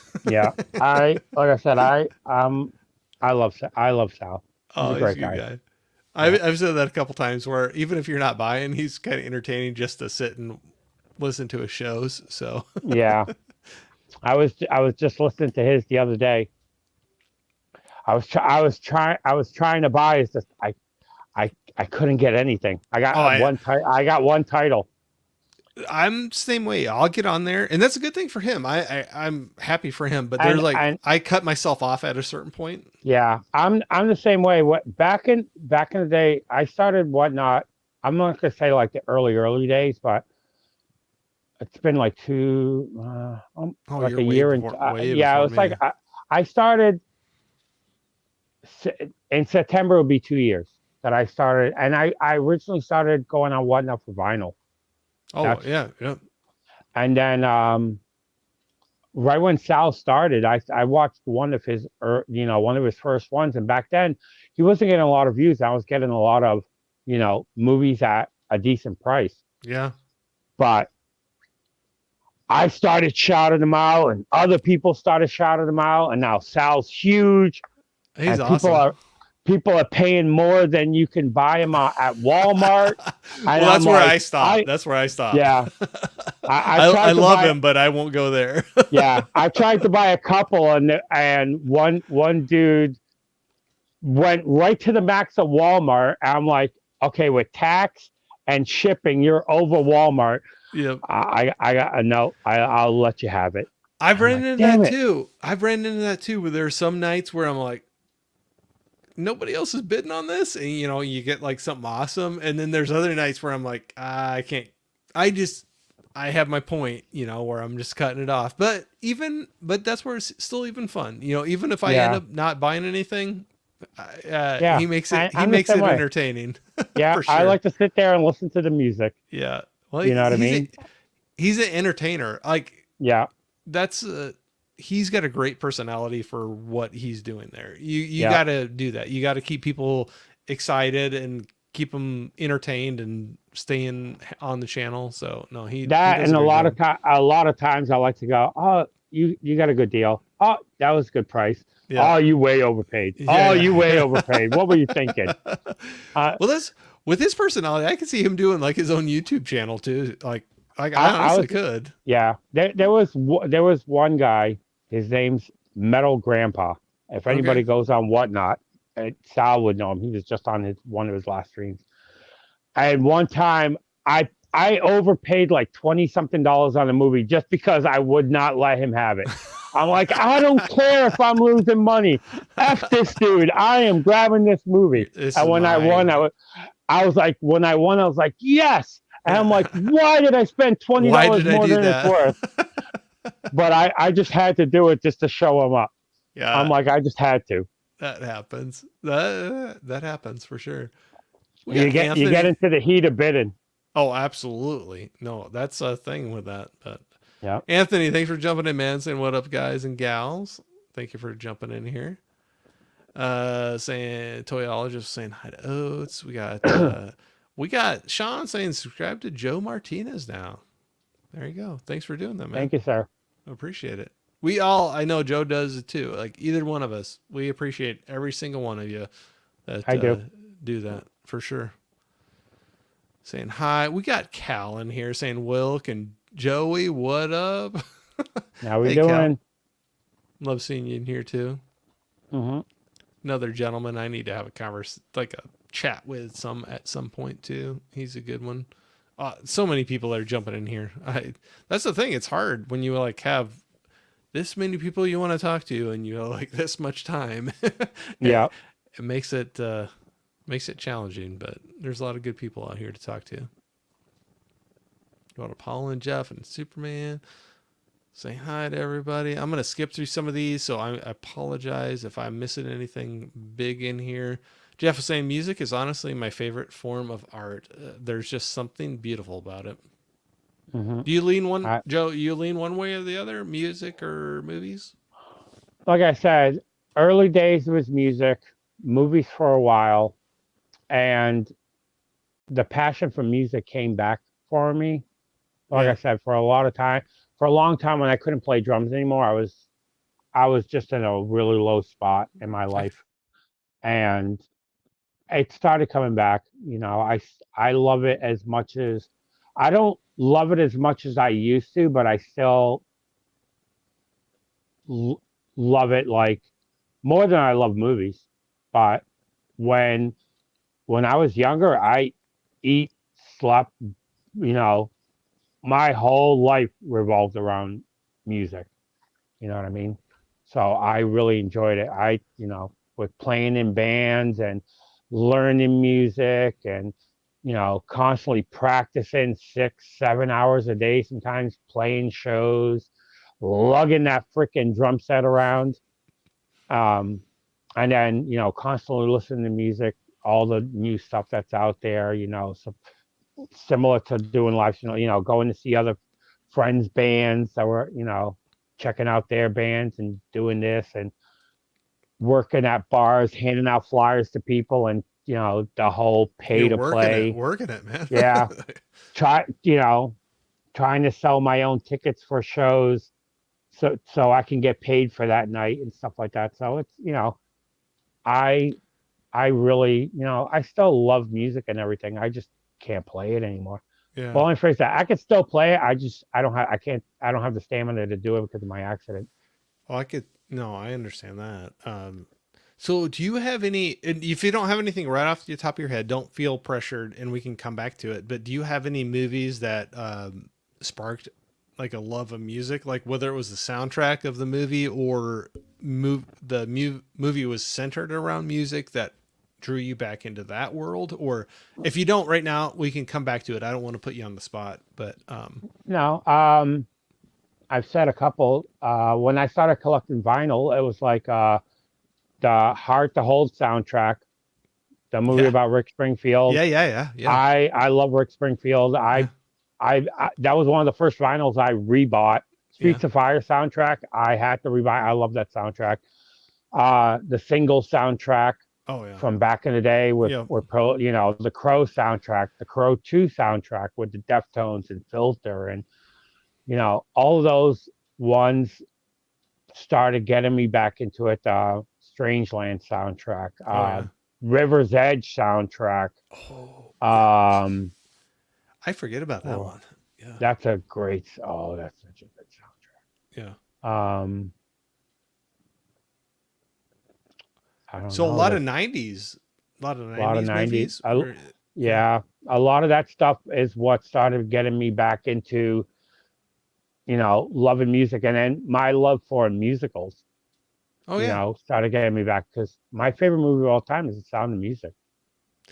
So I I never saw that thing all the way through until about 3 or 4 years ago. I Hmm. always remember it coming on TV and my mom loved it and I'd like see a bit of it, but I wouldn't see the whole thing. But yeah, that's like one of those epic musicals that Yeah, there's a reason why it's played almost every year on certain channels and like why yep, people love it so much. So, yeah. do you have any modern musicals that do it for you, or is it more the classical, like like a Sound of No, Music I or something? I like a lot of them. I like Into the Woods, In the Oh wow. Heights, Streets of Fire. Like I said, well, Streets of Fire is not really a musical, but um, trying to think of other more modern day ones. This is where I prove my lack of knowledge. But Into the Woods, I don't know that one, so I wrote that down. So I'll have to check that out. It's a Disney one. Right here. So is that a Yeah, recommendation? yeah, okay. Okay, I I don't know it's, that one. yeah, with Meryl Streep. It's a really good musical. I like that. But I've always liked musicals. I was again just because of me being such a fan of music. Yeah. Music is always my mom was a guitar player and she sang country music. No. So and then my grandmother was always playing music in the house. So I've always been. She was the one who got me into The Sound of Music, and that one and uh, Meet Me in St. Louis. It was two movies that we used to always watch all the time. So it's one of the reasons why I've always fallen in love with music. So I don't have a ton of musicals that I follow, but I do like them, and I kind of got back into them more. But kind of like what you're saying right there, where what got me into liking music was my mom would sing to me all the time, and my older brother, and my younger sister when we were kids. She'd rock us and like sing us and sing to us, and it's kind of funny how some things our families do or enjoy kind of rub off onto us a little bit. But Hmm. um, I always joke with my mom because now going back and listening to the song and knowing more of the meaning behind it, I'm like, that was kind of. But to the day I die, I'll remember my mom rocking us, even my kids when they were little, and singing "You Are My Sunshine" uh, Hmm. to us. But if you know the Hank Williams, the full song, and like it's not really a happy song, so, No. so it's kind of, I always like joke with her. I'm like, oh, that's kind of funny. That's the one that I'm like have a fond memory of you singing to me, as a kid and my kids. But uh, I guess you take what you get from some of those. But Yeah, the only song I ever remember my mother singing, it was John Denver's Rocky Mountain High. mm-hmm. That's the only song I only remember a couple of bars of her singing it, but I remember I remember her singing that song, and I've always was a fan of it because of it. But that's what's crazy, like the emotion and the memories that you can have tied to something like that. So anytime you hear that song, you're probably going to go Hmm. right back to that, And so like, um, "You Are My Sunshine" for me is like, I'll remember my mom, and being on like Yeah. a swing on the porch, kind of a thing. And Hmm. that's a cool thing. I think movies will do that too. I have some great memories tied to those as well. But it's funny how you can have some strong emotions. Whether it's what the original intention of that song was, like I'm saying with like "You Are My Sunshine," but I have very positive feelings when I hear that, just because I think of my mom. But that's cool that you have that with your mother too. So Yeah. It's not to be on a down note, but it's the no, only sorry, memory. I was gonna say no. I was gonna say it's the only memory I ever had of her no, was that. and that's, at least you got that though. Yeah. So it's like you said, like, not to be a downer, but it's like it's cool to have that memory, and then when you hear Hmm. that, it brings that back, and Yep. you have a strong tie to it Yep. for sure.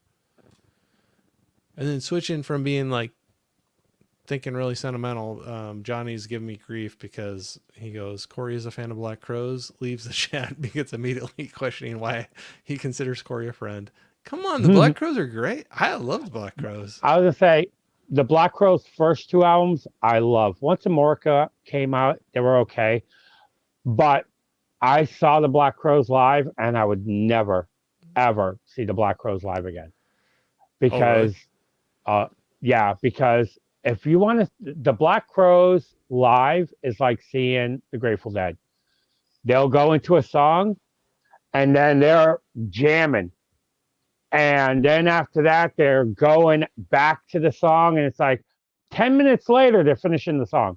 And then they go into another one, then they're jamming. So it's like, if you're like, I always say, if you're like a drugged out hippie, maybe you would like it. But if you want to hear it even similar to the CD or the album, don't go see the Black Crowes live. So is that like listening to one of my live streams where it's just kind of goes all over? No, no. To me, the Black Crowes live is like going to see the Grateful Dead. It's just like it's a big jam fest kind of, you know.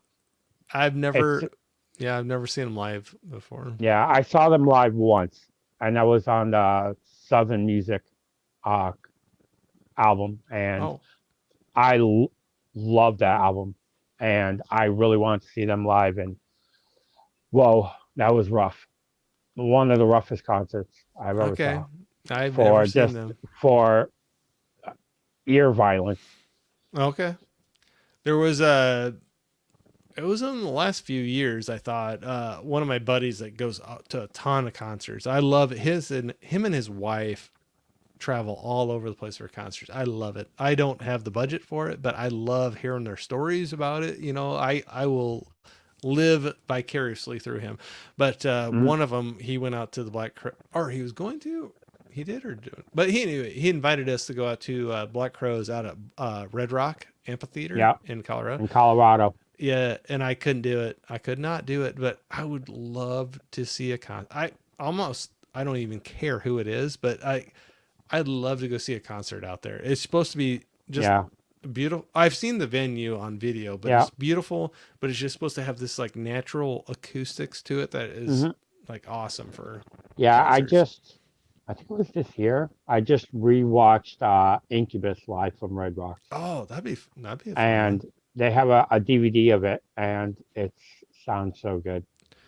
So I'm having a little bit of resurgence on my 2000s rock, Hmm. lately, and that we've had a few. I'm in a rural, smaller area where we don't get a ton of stuff through, but they're getting a few things in once in a while. And man, I got to get out to something. But coming up here before too long, Chevelle was going to be around, Hmm. and there's so many of those that like I'm not saying greatest band ever, but I have a lot of great memories with them with friends at that time of our life. But yeah, like your Chevelle, Breaking Benjamin, Hurt, Cold, like Yeah. a bunch of those. Godsmack, Hmm. had a lot of fun with a lot of those. But I was gonna say uh, one concert that that was kind of funny. You mentioning Godsmack because Godsmack is from Massachusetts. I remember going to a place in Worcester on James Street in Worcester. It's a strip mall that they used to have a place called the Espresso Bar. The place only held 150 people. They sold coffee and juice. And perfect place for them. I saw a show there that was a band called Three and a Half Girls, Force Fed Shovelhead, Stained, and Godsmack Oh for yeah, I've seen 150 Stain before people. too. Yeah, yeah, Yeah. yeah. And it was like before they were both signed. I saw Stained and Godsmack so many times before they were signed, playing for like nobodies. And it was just like, that's, some of the great memories of like, you know, you never see something like that, Oh yeah. unless you like, you come up around it. So, There was it was such a fun concert just because I was with a group of buddies, but we went for a weekend. It was just out of town, but I think it was Hurt, Cold, Stained, and Godsmack. And mhm, Godsmack was the headliner, the of the headliner. thing. Yeah, yeah, absolutely. And at that time, I didn't know. We knew of Stained, but Hurt and Cold, I did not know about before that. But man, that Yeah. was like after that, I was going out and looking up their albums because we had such a good time at that concert. Yeah. Cold. I think both bands. I think, yeah. Um, the Stained and Godsmack were from Massachusetts. Cold and Breaking Benjamin were both signed to the management company of the bassist of Extreme that was from Boston. And that's where Okay. the whole tie was, how they put all those bands together for that tour because they're all kind of on the same label through Massachusetts I'd say that was one band. of the greatest ones where I was like, man, we got all these opening bands and we were like, oh, they're cool. Who are they Yeah. again? Like at that time, and I'm like, oh, they're That happened to me one what no, it happened to me a couple of times, but the one that always sticks out for me was I went to is a Catholic school called St. John's, and they had a show there at the gymnasium, and it was Shadows Fall, System of the Down, Limp Bizkit, and Deftones. oh dang. And Yeah. it was $15. Deftones Oh around the fur, Limp Bizkit, $3 bill, y'all. System of the Down first album, Shadows Fall before Brian Fair when they had the original singer from All That Remains, and they weren't even signed yet. They were still a Massachusetts band, and me and my friend Jeremy went. He was a bass player in the band that I was in, and System of the Down came on, and the place erupted. And me and my friend are standing there going, "Who the f are these? This band? I never heard yeah. of them. Did you hear of them?" We're like, I've done "Why is that. Yep. everybody going nuts?" I'm like, "We went there for Deftones and Limp Yeah. Bizkit," Yep. and I'm like, "Who is the System of the Down?" Yep. And I didn't know who they were. Yep. It's like when I first saw Pantera. Yeah. I Yeah. saw Pantera when Cowboys from Hell didn't come out on MTV yet, and they opened up for Exodus and Suicidal Tendencies back in 1990. And I sat by the merch table on the floor by the bathroom going, I'm not watching that band. And then you're like, And who then, is this? Who is yeah, this? I'm like 3 months later, I'm like, I saw it on Headbangers Ball, and me and my friend Sully, we went to Strawberries. I'm like, I'm getting this cowboy smell. He goes, dude, we just saw them. I'm like, we did? I'm like, I don't remember. I've been there before. Yeah, And then you're like, why didn't I pay more attention to that I concert? know. But nah, we've all been there. But Jess was Hmm. saying Joe likes Spongecore as well. Is that Knock Spongecore? Loose. What's that? The band Knock Loose. Oh, I don't know that one. Yeah, they're from Kentucky. They're a Kentucky hardcore band, and a lot of people call it Spongecore because of on the SpongeBob show when they show SpongeBob singing, it's like kind of screamy, Yeah. and the lead singer from that band sounds like him, Okay. Maybe so I'll they have call to it check that out. Spongecore. I'll Yeah. have to check that out. Toyologist was saying I found a lot of great people and now friends through media, and it's amazing. One avenue leads to another. Absolutely. Hmm. Absolutely agree. And now I'm subscribed to Toyologist. There we go. Spreading the love, right? Yep. That's my prototype. Yep. Jane Doe was saying, talk about whatever you want, fellas. We just love listening. Oh, thank you. Because I know. So, okay, Joe, I'm sorry. We're pressing 2 hours in. I know we haven't even touched on the movie yet, but I'm having a I was gonna blast. say. So I was gonna say it feels like we've only been talking 20 minutes. I know, but you and I think we both established you and I are both chatters. So I can talk. okay, Like I okay. said, I can talk to the morning without you saying a word. Well, that'll be good. If I fall asleep, you can just keep on going. No, I'm just Yeah. kidding. I'll be like one of those sound machines Yeah, no, that that's you want to awesome. shut off.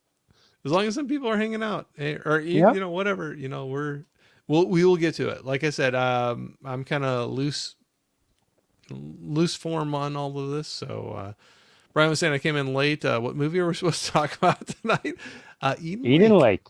And we will get to it, I promise. But I'm great at waiting a really long time and talking about other things. So, but I appreciate you jumping in. I appreciate it. Sean was saying I can relate to falling behind on the chat, and it happens on every stream on my channel. LOL. It's I can't say that, but yeah, it happens. We'll say that. No, I try to get better at it and doing the balance between the two, but know your limit. Yeah, that's probably on the bidding. Probably he was Yeah, talking about. you always got to know your limit. Yeah. That's how I always say with all movies. To me, all movies I have a price in my head for any movie, Yep. and I look at it as if I can't afford it on a certain format, I'll buy it on the lower format just to watch it, and it'll be a placeholder in my collection until I find it for a better price in a different format, and then I'll upgrade it. And if I Yeah. don't find it, I'll keep whatever format I have. I agree. Jess was saying Joe used to play in a band and that is really well known now. Yeah, Is that I a did. fact? Yeah. Yeah. What a Not lot that of you have to people. go into that. I just No, I was gonna say what. Um, back. It's kind of funny. I played in a band. I was playing drums, and I was playing in a bunch of local bands. And I had a band that broke up, and this new band was starting. They needed a drummer, and I started playing, and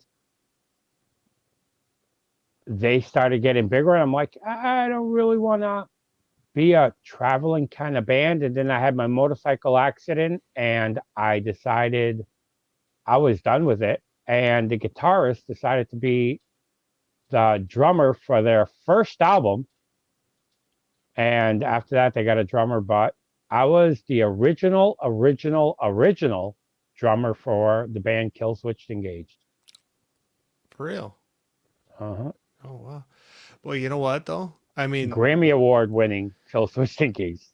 Yeah. Grammys or not, look at Marie and your son, and Yeah. you know, I never wanted to play. I always, like I said, I do everything I do it for fun. yeah, I never absolutely. wanted to do it as a job. Once you do anything as a job, I feel like you lose the love for it. You know what I mean? Oh yeah, And yeah. it's even like Like I It's said even like earlier, this, what we're doing right now, you know? It's like, even like I said, with to do with review copies and all that stuff, I never wanted to review movies or anything like that because I look at it, it takes the fun out of it. yeah. You know what I mean? I want to do things because I love it and not to do it for any kind of monetization or any kind of value because you're going to lose the passion for it. Well, this is for me, and I'm sure probably for you too. This is my escape from work. You know, this is my fun to like get Hmm. away from the working life and everything. So, no, absolutely. Uh, oh gosh, I completely lost my place. But Brian was saying I grew up loving Sound of Music as well. Uh, so Planet X 2, we got in here. We got John saying, Joe, I've tried watching The Sound of Music, but I confess I dozed off. I gotta try rewatching it again. Yeah, he's told me that right now. The movie I've been trying to get Plaid to watch, it's one of it's in my top 10 favorite films of all time, and that's The Notebook. He finally bought a copy this year. Finally bought a copy this year. I now he's just got to watch it. I love the sound. That movie. There's only two movies in my collection that broke me. Like literally broke me for over 2 hours of tears. And The Notebook, that movie, I tunnel visioned so much, and the end broke me so bad. I nearly cried for 2 hours. A movie like that never hit me so hard. So don't hold it against me. I've never seen it before, but I Oh, just geez. wrote it. I just wrote it down. I've heard of Hmm. it, but I just never seen it. But I just wrote it down because of that. So Hmm. I got a couple new ones. That's why I love doing this too. I get so many recommendations, but then the watch list gets bigger and bigger. Yeah. But that's good to know. I got to be in a strong place to watch that one then when I get It's around a to it. it's a very romantic film, and Okay. it's just a great film. Brian was saying that, and I'm not a musical loving guy. Yeah, but you know, I was kind of the same way too. But then I've come across some that kind of broke that for me. You know, Hmm. so yeah, I can see that though. It's not for everybody. It's okay. I was gonna say even though Streets of Fire is not technically a musical, it's kind of like a Purple Rain. Yeah, Bob hates musicals, and yeah, I gave it to him, and that was a 5-star film for him. That was, the spoiler was the number one on the 10 movies that I picked. That he said it's the highest ranked movie that anybody's ever given him, and it was a movie that to me was a kind of a throwaway because I'm like, he's not gonna like it because it's all about music, yeah. You and really he liked loved it, it. but you just didn't think it was going to click with him. No, But that's but what's it was something. kind of Yeah, cool of that those episodes where you just don't know.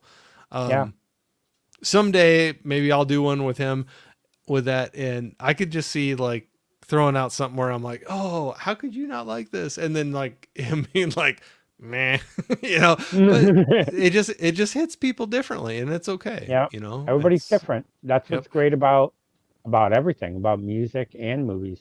yep, Everybody likes absolutely, different things, and everybody, different people, like different styles of music and movies.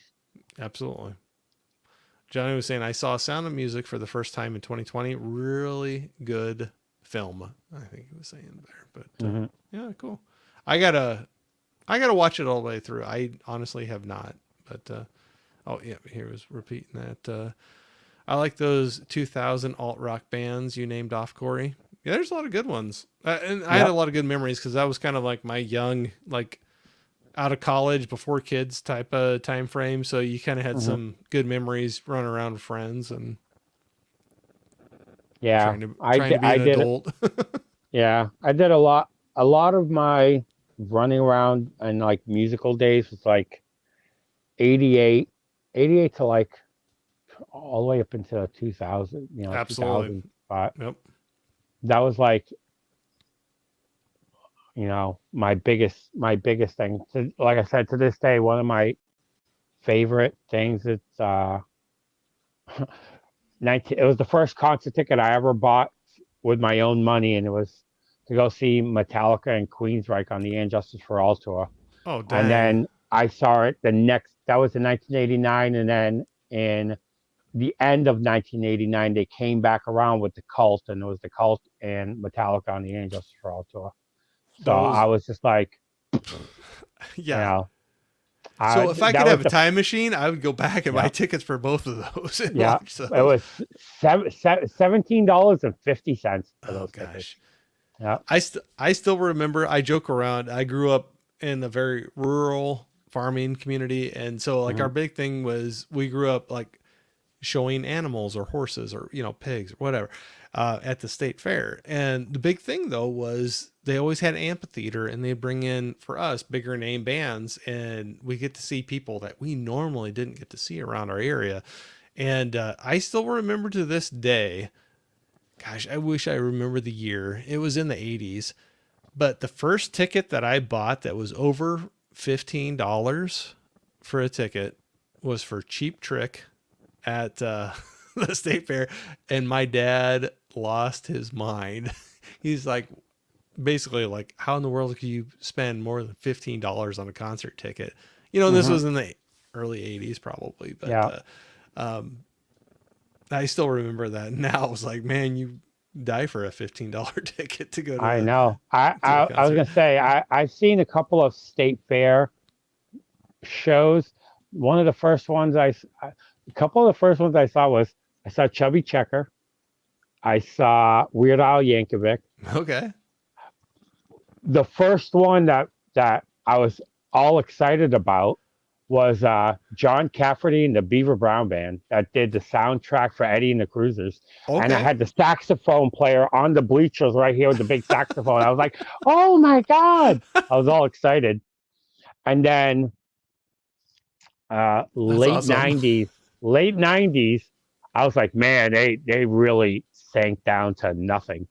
Was one year I saw Smash Mouth, Mm. and then right after the next day I saw Rat, Slaughter, and Vince Neil solo. And Vince Neil did all Motley Crue songs. I'm like, man, you guys are playing the back of a tractor trailer at a state fair. But I was happy that I had Mark Slaughter standing right next to me singing "Fly to the Angels." Oh yeah, So absolutely. I was just like, woohoo! I wore that tape out, man. Oh I had yeah, that cassette. I have that on vinyl. I love that album. I should get that on vinyl. Yeah, Hmm. it's fun. It's fun to go back and find some of those that you had fun with when you were younger and get Oh them on yeah, vinyl. But at the time, I just had it on cassette. But I remember wearing that out. Yeah, for yeah. sure. Uh, I'm like that with Debbie Gibson. When I oh was yeah, younger, yeah, I loved Debbie Gibson. yep. I used to love her, and I have her vinyl. I was like, you know, It it was was kind something of I was obsessed with when I was a kid. funny because there was kind of the Debbie Gibson, Tiffany. Tiffany. What camp are you in? Kind of a Yeah, thing, like Team exactly. Debbie or Team Tiffany. But Hmm. it was always kind of funny. Jeff was joining him, just saying that he loves the music chatter so tonight. So no, thank you. They're doing that. I usually get grief because I have that in my name and I don't talk about music very often. But I knew Joe would be a good one for I chiming in on music. So Oh yeah, I talk a lot of music. well, and I see you and Marie, like when you're doing your videos, I see a lot of hauls and there's a lot of vinyl coming through on those. And I love seeing that. So like a couple times I know I jump in and be like, oh, like That whatever. was Like, oh, I see the Black Crows. I was gonna say that was that was crazy for me when I got back into vinyl because for a while it was just like I wasn't buying a lot of movies. Well, for most people, I was buying like 100 movies a month, and I was like, I'm not really buying that much. And I dabbled. I found three vinyls at Savers, and that was it. And in one year, I bought 550 vinyls, and Wow. Wow. vinyls are not cheap. No, If anybody no, knows, you no, know, they are I not. have, I have, during that time, I think the most expensive vinyl I bought was Nine Inch Nails Downward Spiral promo edition that I paid Oh, $275 yeah. for. Some of those Oh yeah, 90s vinyls were like crazy because they didn't press a lot of them. And no, whether they were good or bad pressings, they just were not a lot of them. And yeah, they were going for crazy money. That's Yeah. like what I got super excited when they repressed Alice in Chains Jar of Flies, because Yeah. that one was going for crazy money, and I really enjoyed that one. But when they finally repressed that, I'm like, oh yeah, I'll give you $30 for that instead of like Yeah. hundreds Because of dollars or because I almost me most people would say Jar of Flies is the better album, but to me, Alice in Chains Sap I love way more. And there used to be a split 12-inch that had Jar of Flies on one side and had Sap on the other. And that I found it a couple of times on Whatnot, but it always went for like 130, yeah, 120. I couldn't pull the trigger on yeah. a double EP split, and I'm like, maybe one day they'll release it. Now that they released Jar of Flies, I'm really hoping that Sap gets released.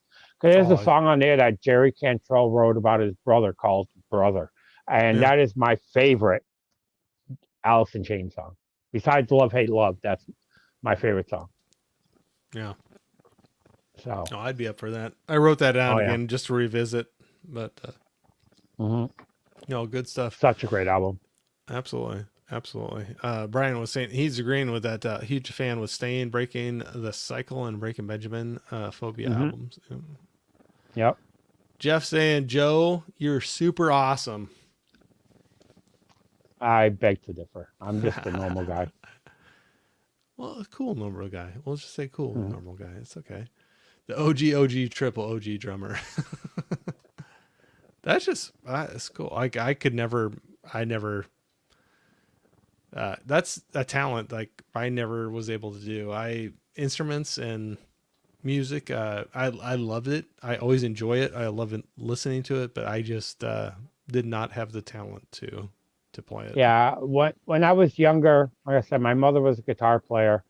When um, she left me her guitar, an acoustic guitar, and I tried so hard to learn how to play it because my mom left me that guitar when she Yeah, left. yeah, yeah. So I was just like, I wanted so badly to learn it, and I couldn't. I just didn't.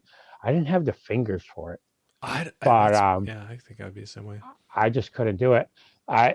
Every time I tried to hold a note or anything, I was touching too many. I felt like I had my fingers were too fat, and I was touching other ones. I'm just like, I always gravitated towards the drums. Yeah. And like I said, I started playing drums when I was 8 years old, and then I just started right when I hit 13. I started learning how to read and write music, and I loved playing drums my whole life. So, out of curiosity, did you ever play piano at all before that, or No, did okay? The no. only reason I The only ask thing is I was gonna say, the only thing I ever learned how to play on piano was Sheila E.'s "Glamorous Life." That's about it. That's the yeah. only thing I could play. No, I just had to ask because my son got into jazz band when he was in high school and he was younger, and Hmm. I know one time he was kind of like, oh, when he was really young, was like, oh, percussion sounds kind of fun, but they had a requirement of like having a certain number of years of piano Hmm. under your belt before going into percussion because there's some of that kind of plays into it. I was just curious Yeah. if you ever did or not, but not that you have to. But I No. just No. I know they kind of, or at least in their school and their band, that they kind of Yeah. liked And that behind it. when if you go to like a Berkeley School of Music, or you're planning on going to some place like that, and you're gonna do jazz or fusion or Latin kind of music, Yeah, you need to know those fundamentals. But me, I always wanted to play metal or punk or something like that. So I didn't really need to know all that stuff. But what and you know, what I always tell people, especially if you want to play an instrument, don't limit yourself to the music that you like or the music that you want to play. yeah. Be more broad. You'll learn a lot more. And some of the greatest musicians or greatest drummers, you know, l- like multifaceted, like Danny Carey from Tool. He's a huge jazz guy, plays in jazz bands. A lot of those polyrhythms and the way, syncopations and everything that he plays is because of the multi genres of music that he likes, I've or heard even that. like the the new band Sleep Token too. He's big into gospel drumming and Yeah. R&B and all that stuff. Don't you never limit yourself, even when you learn how to play guitar or anything like that. Yeah, I've heard that from different interviews that I've listened to and things like that, where it's they pick up different techniques and um, ways to play, like from yeah, you could be like a metal band, but you'd be like, oh, I picked this up from classical music, or I picked Hmm. this up from jazz or from blues, but there's just certain ways of playing that they just kind of like they pick and Yeah. choose and find things they like and bring it in and make their own kind of style Hmm. with it. But it might be different, but they have some references back to those Yeah. things for sure. Jess was saying, Because Joe and I. Oh, sorry. Go ahead. I was gonna say, because even like Ringo Starr playing the drums, everybody thought that he was like a really easy kind of drumming to play, but it's kind of difficult what he played. And he always had that kind of cymbal wash. He didn't Yeah, really hit a hi-hat like this. He kind of washed it. That had this real nice, and you don't really see that in like modern day music. yeah, absolutely. Kind of did their own thing. Yeah. But Jess was saying, Joe and I are BFFs. I know a lot about Joe and vice versa. Hmm. Well, you both are good people. I love being able to say I know both of you. Uh, John was saying, haha, I've got the notebook lined up and ready to watch. I want a review, Plaid. I, I wrote it down. I have a long watch list, but I wrote it down. I'll have to watch that. I've heard about it plenty of times. I've just never watched it. But Hmm. I love that film. Holland was saying the Notebook. You got to see it, Corey. A nice, delicate flower movie. It's a great So movie. a little It's easier not no than Serbian film. Yeah. yeah. That's exactly where I was going with that. I was like, Yeah. it's got to be a little bit It's easier than it's Serbian it's film. it's night and day. I'll start with Notebook. Side Hustle Cinema. Thanks for jumping in. Joe is one of the nicest guys on YouTube. I'm really enjoying the conversation. Well, thank you. I appreciate that side hustle. I take a very meandering route with this. So I tell you what, I'm going to put a pin in here. We're 2 hours and 18 minutes in. I think this is probably the longest I've gone in without actually touching on the movie that we were going to talk about for the night. But that's okay because there's no rules. We're having fun and hanging out. And so whatever happens, happens. If we don't even talk about the movie, it's a win because I'm having fun hanging out talking. So I hope you are I was gonna having a say good time too. it'll be the first. I'll be like conversation about Eden Lake, and you went 4 hours and never talked about Eden Lake. And you're like, Hey, oh, we got to do it again because we never got to the movie. part two where we actually Yeah. talk about the movie. So sorry, I go off on this, but I'm having fun so far. So Hmm. uh, So am I I. hope you are too. But so let's dive in here so I can at least say we talked about the movie for a little bit before we go on to anything else. But Once tonight upon a time, the end. Okay, we're all done. yeah, exactly. It was a movie. It was good. Goodbye. But no, we were talking about Eden Lake. Hmm. That was the movie we watched before tonight. And just jumping into IMDb, they did a very brief description where they just said, refusing to let anything spoil their romantic weekend break. A young couple confront a gang of lewdish youths with terrifyingly brutal consequences. So I didn't know exactly what I was getting into with this one. But so I jumped in. I heard some feedback, but I was purposely staying away from people's reviews on it on Letterboxd because if I can kind of avoid that, I kind of like to just jump in and. I mean, it's kind of hard not to be swayed one way or the other if you see people rating something one Yeah. way or the other, or at least for me anyway. So I'm like, I'm not going to look at that. I'm not going to look at it. But so jumping into this, I've heard of it before. I'd never seen it. This is a first time watch for me. I was surprised to see. I didn't realize Michael Fassbender. Fassbender. Yeah, Yep. that was in there. So this has got to be a little bit earlier role for him, wasn't it? Yes, it was. It Yeah. was one of his earlier films. Yeah. So like at first I was like, I recognized him, and then I kind of looked it up and was like, yep, that's who I thought it was. But Hmm. so when we were throwing out movies to watch, I know this was one that kind of caught your eye a little bit. Do you want to jump into like, was there anything that you liked about this that you were like, this would be one that I would want to rewatch and talk about? The reason I gave it to you, I'm a big fan of revenge films Mm-hmm. or cat and mouse style films, similar to this, similar to the Netflix movie Christie with Mm-hmm. the girl from Twilight. I forgot what her name was. Oh, Um, yeah. the one with the short pixie hair.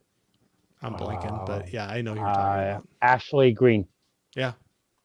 Um, and I always like those cat and mouse style films. I've always felt like this film is a really good film. It's very like not edgy your seat, but it keeps you. It always kept me watching. It's like one of those. I don't care what's going on my phone. It's sitting there. I want to see what's. I always enjoyed that movie. I thought the acting in it was really good. I really liked the story. The ending was something I didn't expect. Absolutely. Mhm. Yeah, we'll get to that. And anytime we want to dive into like deep spoilers, I can put my little spoiler banner up. But we're good so far. But you know, I would agree Yep. with you 100%. It didn't wrap up quite the way I was expecting it to. Yeah. So I would agree with you. I think it kept me on my. It kept me interested. So like you were saying, like whether it was on your edge of your seat or not, it was one that I definitely, when I was watching it, it kept me intrigued, and I'm like, I was waiting for that moment to happen, you know, like something bad to happen, and Hmm. sometimes it didn't, and sometimes it did, and I think they kind of did a nice little game with that during the Hmm. movie where so not spoilers or anything, but well, going into like just right off the bat, you know, like the initial interactions between the couple on their holiday and this group of teens on the beach, and then even later when he sees the bikes and he goes into the house, and I'm like, Yeah. there's like a couple moments where I'm just like, I don't know. I still get, I'm not afraid to admit where I'm just like, I'm kind of like, oh gosh, you know, somebody's coming into the house. Are they going to get caught? Are they not going to get caught? Kind of a thing. So, I think I did a good job with, keeping my interest and like keeping that, I'd say I was on the edge of my seat, you know, like kind of wondering Yeah. what was going to happen next. And I thought I was did gonna a really say good job that with it. the house scene where the bikes were, Yeah. things like that is like that's what gets me tense, and I'm like Oh, sitting forward watching because it's like I'm waiting for that person to get caught. When I'm the type of person that something like that would get me on the edge of my seat, or sometimes if I'm watching somebody and somebody's embarrassing themselves on screen, I'm like, oh man, I can't watch this. And I'm okay. looking through my fingers. Not horror movies don't bother me, but somebody embarrassing themselves on a movie, I can't see it. Oh, Joe, But that movie, I was like edge of my seat when he was in the house going, oh my God, the dad's gonna catch him. I am so much like you then. I like Yeah, 100%. Like I can watch a crazy horror scene, but somebody getting embarrassed or humiliated, I'm like I'm covering yeah, my eyes, and I hate, I don't know why I hate that. But yeah. That bothers me. yeah, I'm 100% with you completely. And that house scene, there's a part where somebody's entering the house. I'm not gonna be ashamed to say I paused it and I was like, I gotta walk away for a second because I was like, I thought I knew what was gonna happen, you know, whether it did or didn't. Not to be a spoiler, but no, I am right there with you. Getting caught in a moment like that or being humiliated bothers me more, I think, than some like gruesome horror scene. So whether Yeah, that's right or wrong, I don't know why, but it does for sure. yeah. So small things like that would bother me more than any kind of the group most gruesomest horror.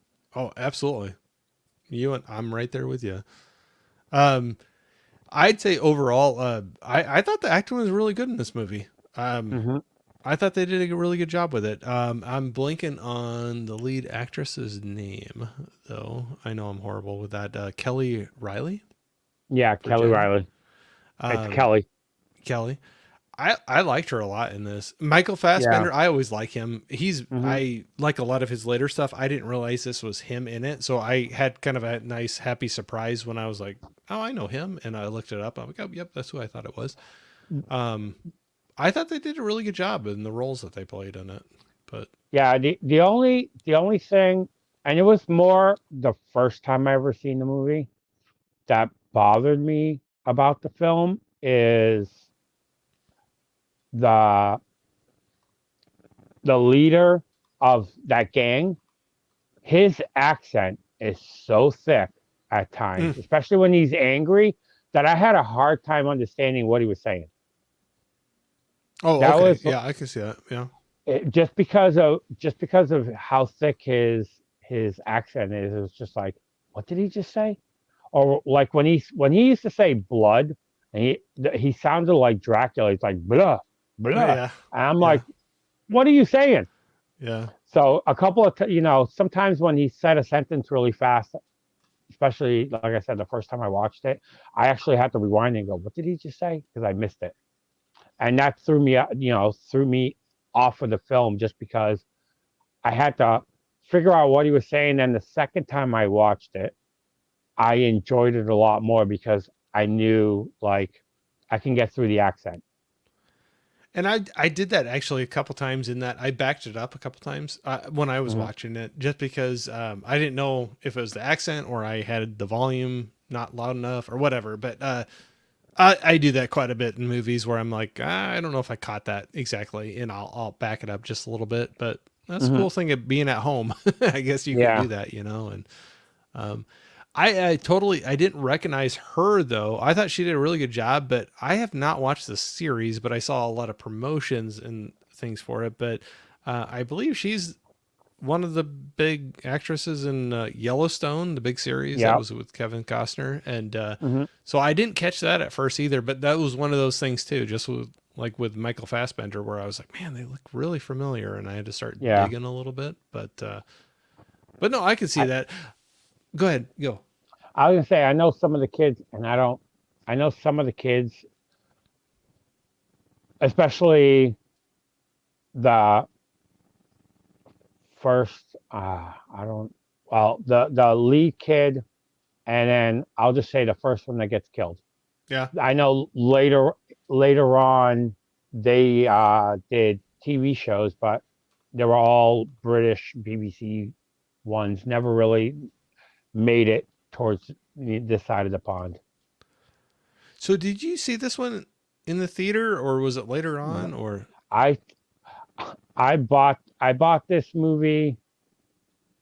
I don't even know what kind of release it had in the US, I guess to be honest with you. But It just had a basic DVD release, a Dimension Extreme release on DVD, and I bought it 2000 it was 2010 from a closing Blockbuster. The copy I have is in an old Blockbuster rental, and I bought sure. it at a closing Blockbuster in Worcester, and it was the same Blockbuster that told me I couldn't rent anymore. So, and I bought a ton of movies, and that was because I'm not a synopsis guy. Yeah. I go off of artwork. If the artwork, because of the old VHS days, if the artwork gravitates towards me and it looks cool, I'm gonna, you know, I'm gonna buy it. So I I saw agree. that artwork and I was just like, something about that artwork spoke to me. And I'm like, oh, that looks interesting. And I just bought it. And one day I threw it in thinking nothing of it. And I was just like, what is this? And those are the films like, that just come out of nowhere and I know nothing about it. Nobody talks to me about. It's the films I sometimes enjoy the most. It's fun to find those where you're just Yep. like, where has this been? And it's like Yep. it's great, but I never heard of it. And it's been Mhm. years later after it was released. And Yep. so the cover art, the one I saw when I brought it up. I just streamed it, so I don't actually have it in my collection, but I could see buying it now after this. But Hmm. the artwork they had was Kelly hiding kind of behind the tree, and then you see Yeah, the shadows of some of the the kids. teenagers behind. I don't Yeah, know. Is that what is on your DVD case or? yeah, it's the exact same artwork. Yeah. I can Okay. grab it if Okay. you want. Oh, it up to you. Up to you. I just didn't know. 'Cause sometimes there's Oh, like so many different things that they show, and I didn't know for sure what you would have on yours. You're better than I am. I'd be looking way longer than that to find my movie.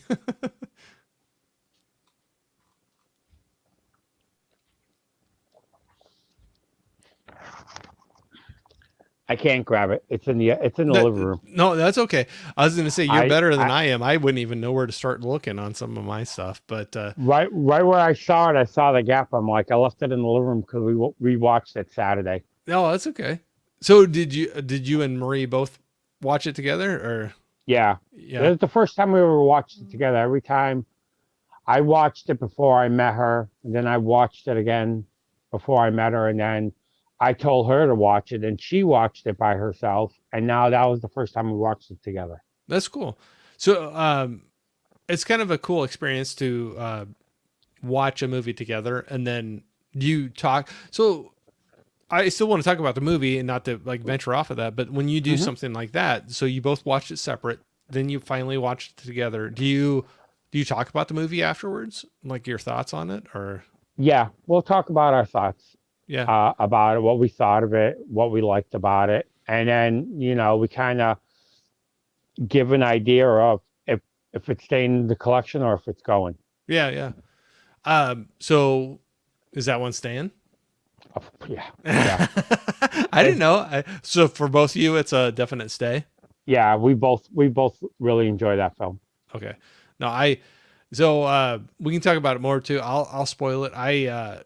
Or not spoil it, but I really enjoyed watching this one. It's one that I think I'd heard of before, but that's where I love this. Where I'm like, I know for a fact I did not watch it before us talking about it and going out and Hmm. watching it, and that's where there's so many good ones. It's like you were saying too, where you get pulled in by the artwork sometimes, and then you just Hmm. get.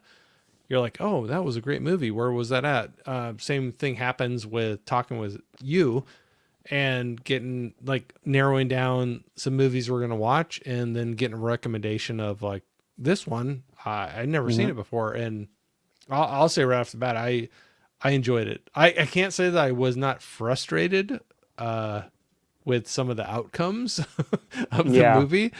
We can decide whether we get into spoilers or not, but uh, there was some. It wasn't a pleasant watch. We'll just say that all the way through, but I enjoyed the movie. I don't mean that in a bad way. You can have like a movie or at least I can have a movie I really like, but it's a hard watch just because some Hmm. aspects how things play out. I don't know Yeah. how you felt about this one. Uh, th- there was frustrating parts. One of the I think most frustrating parts, and it's not in a bad way. It's just the first kid that they ever meet, Yeah. but when they were walking Oh there, yeah, yeah. that Yep. first kid, Yep. when she finds him again later on in the movie, and Yes. then what he did Yes. to try to get in with them, and then what happened to him, Oh yeah. for what happened to him, it was just like that was kind of frustrating. It's like how, and I know the kid just wanted to be liked and, you know, brought in, but I don't know. That scene is a little bit of a frustrating scene. 'Cause I was just I like, oh, what are you thinking? I completely agree. And then I didn't catch it at first, but then as it was playing out, I'm like, oh no, no, no, this is not going the right way. No. That they were thinking, but that was the frustrating thing with me with through the whole thing. So with that one for sure, but all the kids, all these teenagers or whatever age they are in this group, they're all like kind of fallen into that same type of category of wanting to try to fit in, Hmm. and how far do they have to go to prove themselves to be in this Yeah. group, and how far they're willing to go to prove that. And that was a frustrating thing for me. But when I say frustrating, not that the movie's bad, because I enjoyed it. I'll say that right off the bat. I enjoyed this. I can see buying this one and put it in the collection. I just don't have it right now. I streamed it, but when you see some of those things and you like, but that's a good movie where it like tugs at your heartstrings a little bit, where you're just like, no, make the other choice, like go the other Yeah. way. Don't fall into that. But you see it happening, and you can understand why it happens, because it happens every day, in different situations. But And yeah, one, I and go ahead. go ahead. No, go ahead. No, and I was gonna say another thing is it's like part of the end without spoiling anything about that, but once you see the parents and then you realize the apple didn't fall far from the tree. No. So the kids saw how they grew up and the environment that they were in and the way their parents were, and they just continued the cycle.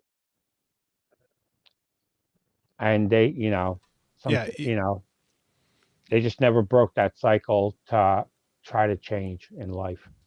I'd like to say you can't always just blame it on the parents, but this one was No, one of those you can blame cases it on where the you parents. saw enough where they were learning some stuff at home, Yeah, and you could see it, yeah, for sure. Um, especially the leader. oh yeah, absolutely, and the dad, yeah, Hmm. yeah, The leader and his dad yeah, were almost identical. absolutely, absolutely, and then you can just be like, okay, that's where he was getting all of this Yeah, from. that's where he learned it. You know, um, is there anything in this movie that you wish they would have changed? The director like running through this, or anything that you were like, I don't know, iffy on. If you don't, that's fine too. I just Hmm.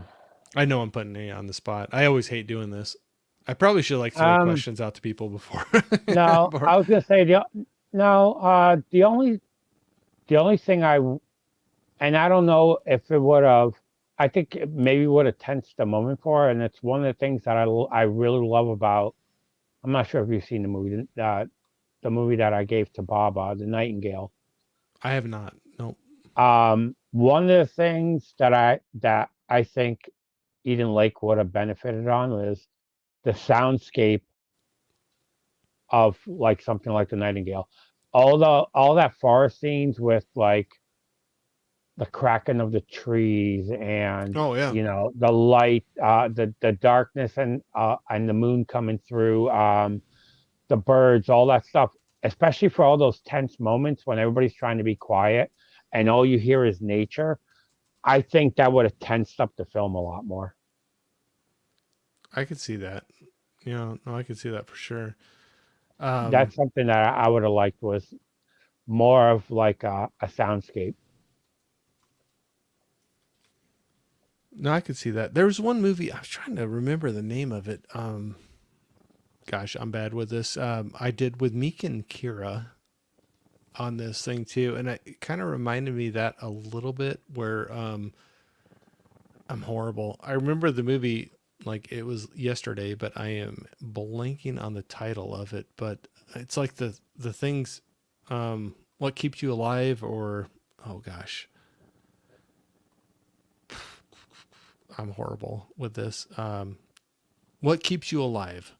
Yeah, That was what what it keeps you was. alive? Yeah, Yeah, yeah, that was what it was. Where they did some moments where it was the same kind of thing, like running through the forest, being hunted down. yeah, They play with the silence, and then they would like bring up the music and like yeah. have some intense moments where I could see they could do that a little bit more with this one, and Yeah, add some to it. But um, because I just felt like it was too quiet. mm-hmm. and Yeah. I don't feel like in real life anything is that quiet. Yeah. Um, I have not rated this one yet. Every time I throw anything up on my letterbox, um, and still kind of getting new at actually rating movies. I usually just was logging them last year, but now trying to rate them. But if I'm ever going to do something where I'm talking about it like this with you, I don't like to rate it ahead of time just to not have it out there. But Hmm. is this a movie you've rated, and like where does it fall in your range of ratings? Like, do you do the 5 stars, or how do you usually rate movies? I rate movies from a 1 to 5 Yeah. star. Yeah. I don't. I have a letterbox account. I haven't used it in forever, Yeah. Yeah. probably 3 4 years. I don't use it, but to me, Eden Lake has always been a 4 star. Sometimes 4.5, Yeah. depending on my mood. I could see that. Yeah, it's one of my favorite. It's probably top 30. No, I had this always sounds bad. I always hate like my default response on a lot of movies is like, "Oh, I had fun with it," and the people are like, "You had fun with that movie?" Like Mhm. bad things happened. Like not a great outcome happened. But that's my like lack of vocabulary to throw that out there. But I enjoyed this one. It didn't go how I thought it was going to go, and that's a good thing because there was a couple times where I was like, I thought I was guessing how that next moment was going to go, and it didn't happen that way. And Mhm. I guess I appreciated that because sometimes you think you're a little clever, and you're like, I know what's going to happen, and it goes a different way. And Yep. I think this one definitely had some twists and turns in it that It did. I didn't see coming. But no, I I I go totally ahead. agree with you. Yeah. I don't say I totally agree with you on that. So 4.5 for you. This is a Yep. definite recommend from you to go out and Mhm. watch. I would not disagree with you at all. I could see where some people wouldn't like it. Not that it's a bad movie, but some people want certain. I don't know if this is spoiling, but certain outcomes or things to happen, at the end of the thing to tie things up. And I don't know if this would be that movie, but Yeah. I I was happy I watched this one. This was Mhm. one like when you said it was not on my radar to watch, and then after we talked, we have this one on there, and so I was glad to get this one under the belt. And like I said, I marked this one to kind of watch for, and I could see buying this one to throw on the shelf. But Yep. so Like I like appreciate that. I was gonna say, like Side Hustle said in the chat, there is a 4K German steelbook of it. I know Oh, really? there's a German Blu-ray, but in the States, all it's ever gotten was a DVD. Okay. I I've didn't always look been, too far, but yeah, I've always hoped for something to come out in the US, but I remember I almost pulled a trigger on Amazon Germany and ordered it a long time ago. so with everything that's getting Blu-ray or 4K releases right now, how good that movie was, and you got Michael Fassbender and you got Kelly. Some of her success that she's had with other shows. I would be surprised if this one doesn't. It just seems like it's primed to throw out there for. Yeah, Um, compare to some of the other movies that they yeah, pick for 4K releases. yeah, that's what I'm saying. Like with the people that are in it and how good the movie is.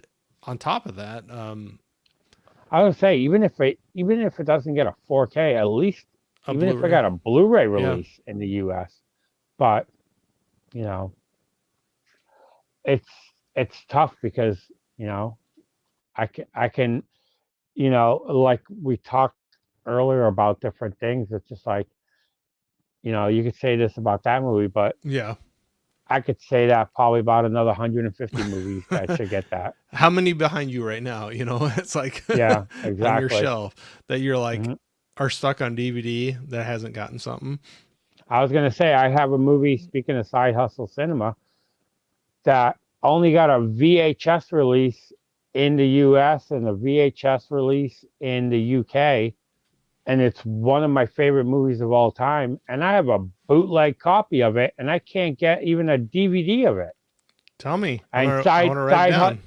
Side Hustle Cinema made the artwork for me. It's a movie called Always Remember I Love You with Stephen Dorff and Patty Duke. And it's based on a true story. I love you. Okay, I'll have to look that up. You can actually, I was going to say, the way I used to watch it back in the day, it is on YouTube in like 3 parts on VHS quality. But I think you can find it other ways. But like I said, I have a DVD of it that I bought from a bootlegger in the UK and had it shipped here. No, it's crazy what things get caught on certain formats and don't make it on to. Yep. I'm happy with Blu-ray though. There's plenty of really great looking Blu-rays, but but to get to that at least, I don't think that's being too snobbish. But if you could at least get to Blu-ray, like there is to me in my mind, a significant jump from VHS to Blu-ray. So yeah, to get that, that's a big thing. So whether it gets a 4K, I mean, Blu-ray though is super nice to get movies on. But yeah, at least on Blu-ray. Like I said, I'm not. If I find a Blu-ray or something, I'm happy with it. I'll upgrade it if I see that the price is right. But like I said, a lot of times I'm just happy to have the movie. Oh yeah. If I find it, I find it. Well, and I'm the same way too, because there's some that are stuck on DVD, and I happen to come across it at a thrift store, really cheap, and I'm like, I'll buy that. And I got to watch it. I wouldn't have been able to watch it if I didn't get that DVD. And a lot of times, like we were talking about earlier, if the story is good enough, I kind of phase out like pixel quality or whatever, it's like, I'm just in the story. And, I mean, you and I grew up on, little tube TV sets and stuff. So it's like, I mean, even DVD on our TVs is way better than that, so. Agreed. So I'm good with that. But talking about Side Hustle, he was saying Joe's one of the nicest guys on YouTube. I really enjoy the conversation. So I appreciate the kind words. Yeah, he's a good guy. I need to get him on here sometime.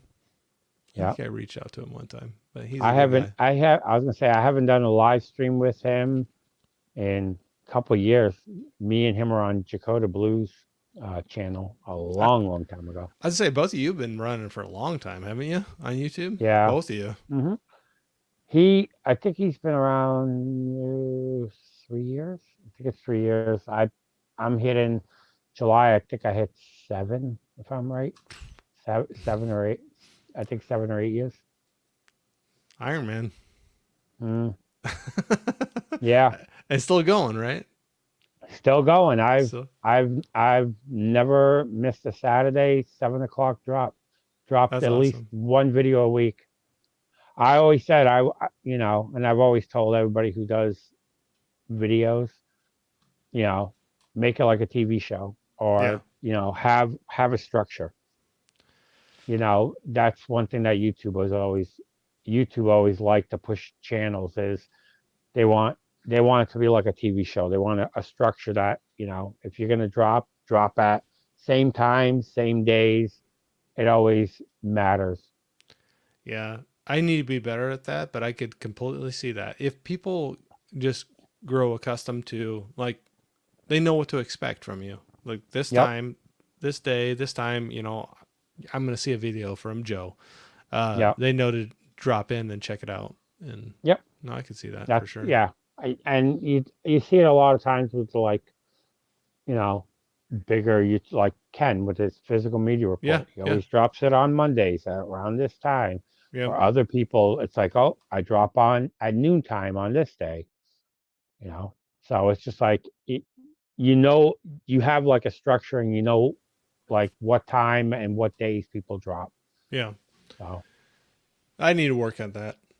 But like some of this is I have so much fun with this. I've been like tending towards Thursday nights, but if you were to tell me like I want to talk to you, Joe, and you were like, only Sunday nights work for me, I'd be like, okay, we're doing it Sunday night. I Yeah, just want to be able to talk to you, and but I can see where it's different, where it's just you going out and doing the yeah. streams and With a live stream format, you have to get both people to work. yeah. Make schedules work. So it's And a since lot I'm different. reaching out and I'm like, I want to talk to you, I want to make it convenient to you, like what Yeah. works best for you. Hmm. So no, for sure. Uh, we had Tiana in here saying, "Hey everyone, thanks for jumping in, Tiana. I know I'm probably a little behind on these, but we'll run through these just really quickly." Saying hi to Tiana, and Bob was saying, "I'll have to catch a replay because I definitely want to hear Corey's thoughts on Eden Lake." But you got to check Joe's out too. We're pretty I think we're pretty similar on this one. Yeah. I think we're pretty similar on this one. Like I said, I put it in my little wish list cart. So I'm a bargain hunter. So there's a lot of times I wait for a sale or a used one to come around to, not saying it's not worth just a purchase right off the bat, but I got to kind of budget a little bit. I do the same. you know, Saying hi to everybody. Bob, you only need to rewind 5 minutes tops. Well, it depends what Yeah, 5 minutes you're at.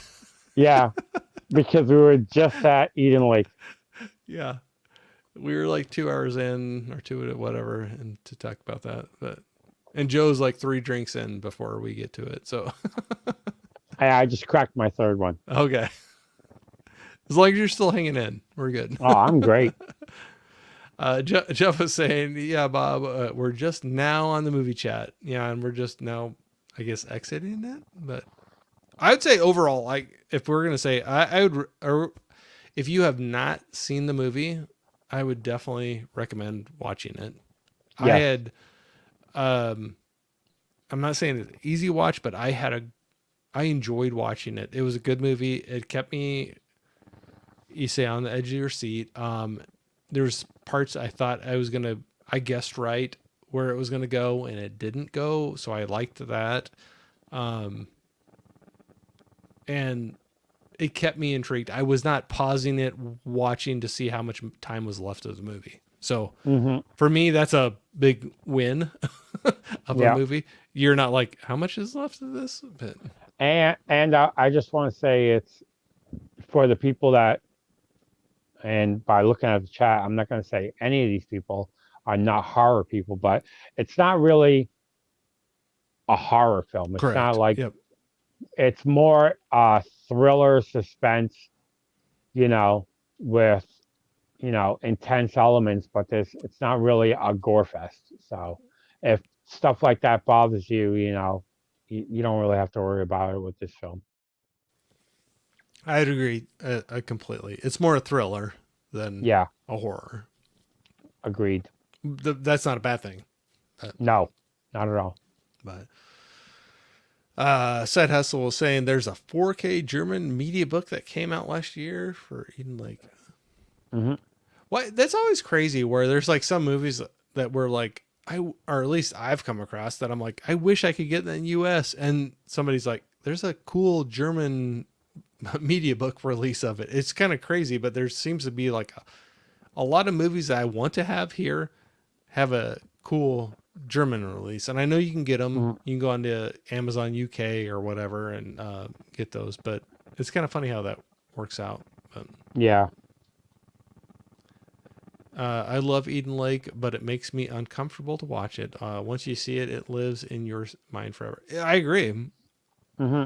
because I think it has undertones of just society in general, and Yeah.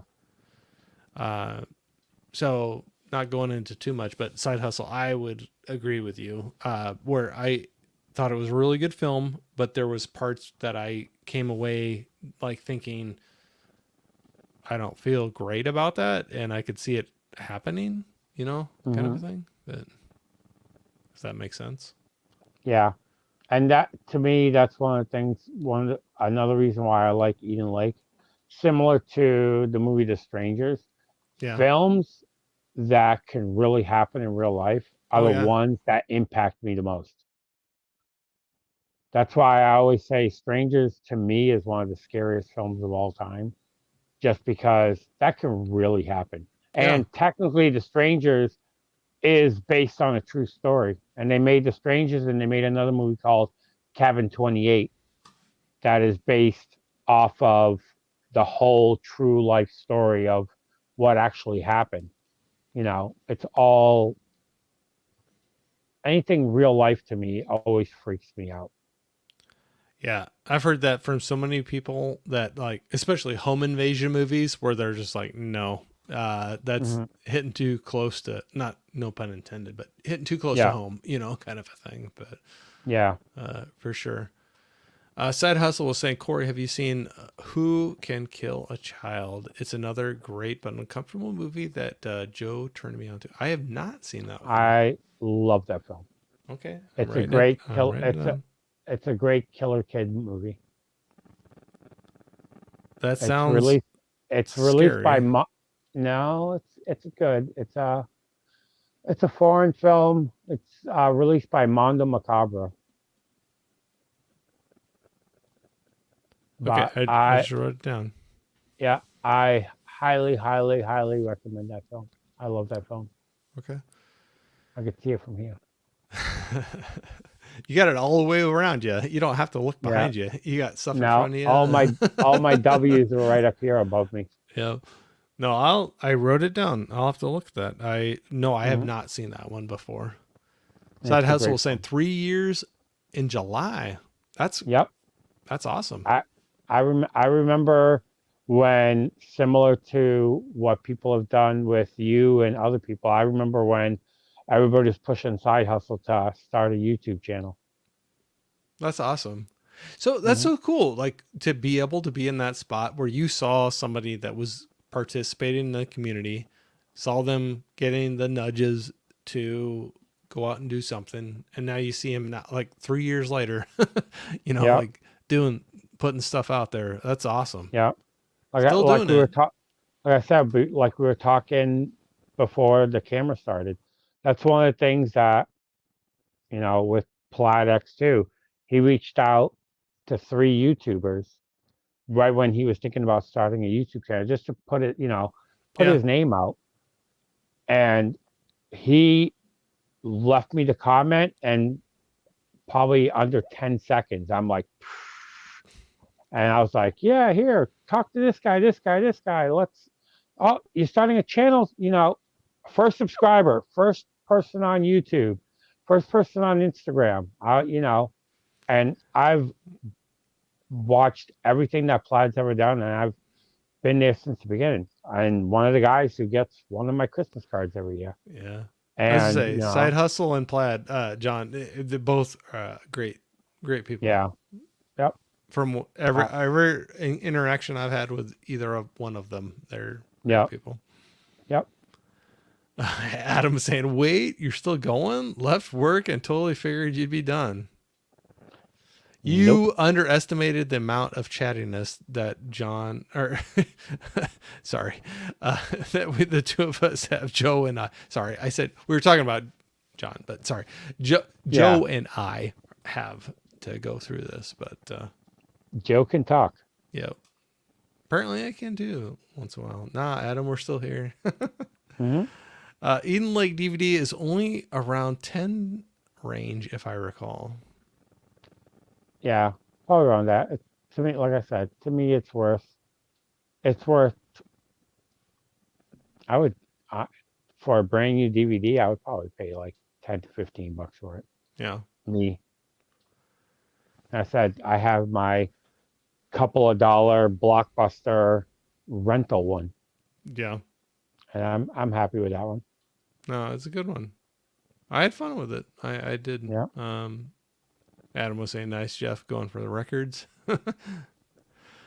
Del was saying, haven't seen Eden Lake, need to check it out. I would Hmm. say it's worth checking out for sure. Yeah. I know no movie is for everybody, but after watching that one, I would say it's worth checking out. I'll say that. Yeah. I agree. Adam saying Eden Lake is a good one. Mm-hmm. Going through and saying hi. We got Guy in here, Caveman, saying, hey, everyone, please hit the like button. Thank you, sir. How you doing, caveman? Sup, Doc? Hey, Brian. We got Miss Caveman. How we doing? Hi to everyone. Hello. I'm definitely going to watch it maybe at the end of this stream. Well, you have to see how much time you have left. But so this was a good watch, though, too. It's like only around that hour 30 mark or so, Yeah. give or take. It doesn't overstay its welcome. Yeah, no, absolutely. I appreciate a good, tight hour 30, hour 40-minute movie. Mm-hmm. It's nice to have that. There's so many nights I stay up really late and there's so many times I probably should go to bed and I'm like, I could fit a movie in, and that's where I love having some of these in the back pocket. Mm-hmm. Hour 30, under 2 hours, kind of a movie. So that's that's kind of a lost art. It kind of feels like. Yeah, because that's one of the things I was going to say. When I was a kid, I felt like an hour and 30 was like what most movies, the length time was. That was pushing it, Yeah, like, that was like, to me, that was like an average film. I remember a movie that I have PTSD because of, and that's Dances with Wolves, because I remember going to the movie theater. Yeah. And pre-cup holders, pre-footrests, that all it did was rock back and forth kind of seat. And your knees were against the front seat. Yep. And I sat there for a movie that was almost 2.5 hours. And I was in my teens and I got up like I was 80 years old. I was so crookedy. And I'm like, to this day, I've never rewatched that movie. And every time I think of it, I'm like, F that movie. My back starts hurting just thinking about it. I can understand that.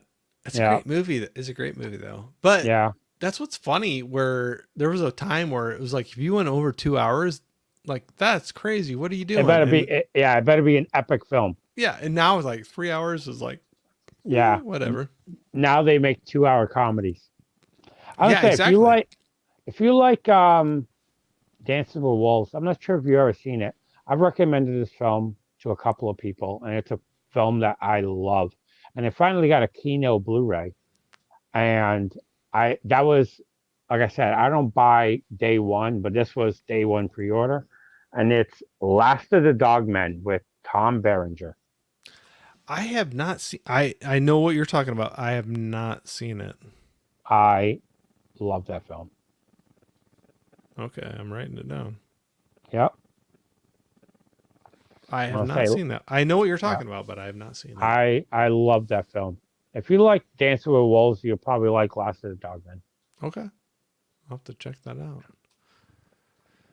Since I'm already batting 1 for 1, I'm going to throw a couple other recommendations in. Go for it, man. I'm pretty easygoing with movies. I mean, I'm not going to say I don't see with some that I don't care for, but I mean, I'll be honest about it too. But I have a wide range I like to watch. So no, I wrote that down. I watched that. So, but Eden Lake, definitely, that was a good one. It hit some things for me. I'd say. Yeah, it's a good film. Yeah. Jeff was saying, Corey, I'm thinking about talking about movies stuck on DVD in the U.S. but have blue or better elsewhere. Yeah, it'd be a good idea. Because there seems to be a lot of them like that. I don't know if it's a lot licensing issues or... It seems like I said earlier, there's so many that I'm like, oh, I wish I could have that. And somebody's like, oh, there's a German release of that, or whatever. But I was gonna say, hold on one second. Yeah, go for it. I'll run through the chat here just a little bit. People saying, hey, caveman. Yeah, The Strangers and movies like Hush freak me out. I could see that totally, Holland, for sure. Saying hi to Holland. I was going to say, even like this show is a Canadian show, and I think it was on Shudder, if I remember right. And in the US, it just got a DVD release. And I remember Cool Dude doing a video a long time ago when it was at Walmart in like, in the racks of crappy TV shows and movies. Yeah. And I was like, oh, Yeah. I'll check it out. And I loved it. And I don't do streaming. So it's just like, I waited and waited and waited. And the only way you could find it is German Blu-ray. And it was the show called Slasher. If you Oh, I ever don't saw know that that one. show. No, I don't know This that is as I drop it.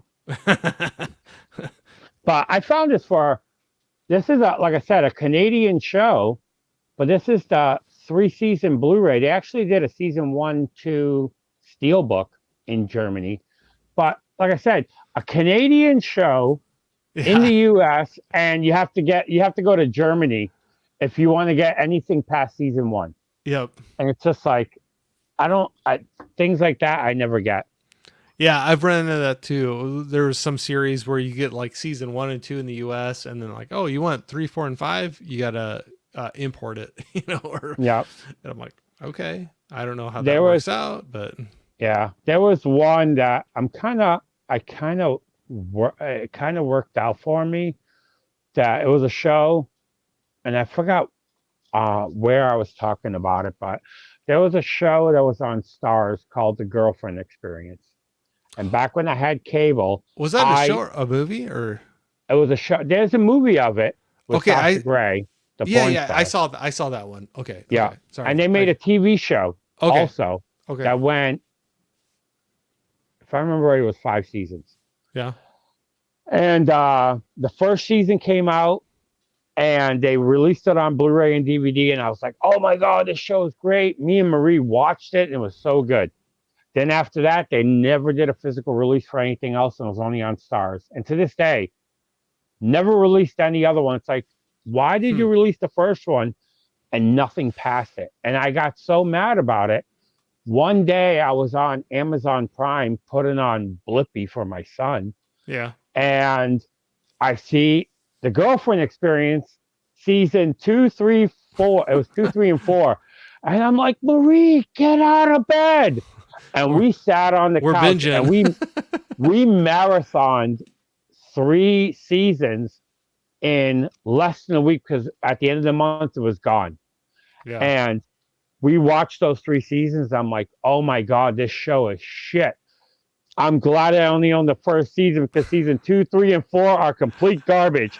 It's like they completely changed the show, and I'm like, I'm so glad they never released it. And I never spent crazy money to buy it out of the country. Well, no, I know. Yeah. So if you're comparing season 1 of the show, just season 1 compared to the movie, what Similar. do you pick? Similar? I would pick the show over the movie. Okay. And like I said, I own them. I own both of them, Yeah. the show and the movie. But I love the show. The first season, Marie has watched 3 times. I think I've watched it twice. I've never seen the show. I honestly didn't know there was a show of that. I've seen the movie that you were talking about, but well, I'll have to hunt that down. But don't worry about going past the. Don't go past season 1. No, because they completely changed the story, and they changed the girl. It's like it's like one of those seasons that after season 1, it's like, oh, it did well. Let's change everything about what everybody loved about season 1, and let's go like super artsy, like it's a freaking complete piece of garbage. And that's what they did. Let's see what else we can do with this thing. Yeah, exactly. Ruin it. Yeah, they went down like the Titanic. Yeah, exactly. Adam was saying The Hunt for Red October in the theaters with old seats, good memories. That and it was probably the costume Dance with the Wolves that you were talking about. Probably those 2. Yep. We're like, yeah. Yep. It's a little easier when you got the newer ones that you don't have knees pressed against the back of the seat in front of you, but still a long movie. I haven't gone to a movie theater since Fast and the Furious 5. Okay. That was the last time I went. I have not over the let me phrase that. Sorry, that's wrong. that was the only time we went to a theater after that is to go see Alita Battle Angel in IMAX 3D. But Okay. like regular movie theater, Fast and Furious 5 was the last time I went. It wasn't even with Marie. Hmm. And I don't like the theater experience. I haven't been a lot lately, but this year I got, it's not a lot, but probably like four, but that's like high for me for the last like 4 or 5 years. Hmm. But I had fun going out to, so one I went out, I had a good time and it was a unique experience was, Late Night with the Devil. Yeah. Have you seen that one yet? No. Okay. It's on Shutter now. If you, I don't know if you Hmm. have that or not, but I don't know. okay, I like I said, I don't stream, so okay, no, it's okay. And I know they got some physical releases coming out for it, but that was kind of cool. It's a lower budget, independent, but I think I dug it a little more because of that. And hmm. even though it didn't have over the top CGI or anything like that, it was kind of cool to see a lower budget horror movie come out, and it felt like an original story to me. You know, not like a repeat of something else you saw. Yeah. But that was I enjoyed that one. But Yeah, uh, I like how they come out with, original concepts once in a while. so is And there just anything recently that like it doesn't even have to be horror, I but knew I knew you were gonna say that. That's why I was like, you're like shut up, move on to the next thing. I love putting people on a spot. So if you don't have something, we can come back to it. We can come We'll have back. to come back to it Okay, because no worries at I'm all. trying to think like original concept. There was something that came out and I can't remember, and it freaking blew me away. I was just like, oh my God. And I Well, can't even think of it. if it pops up, shout it out.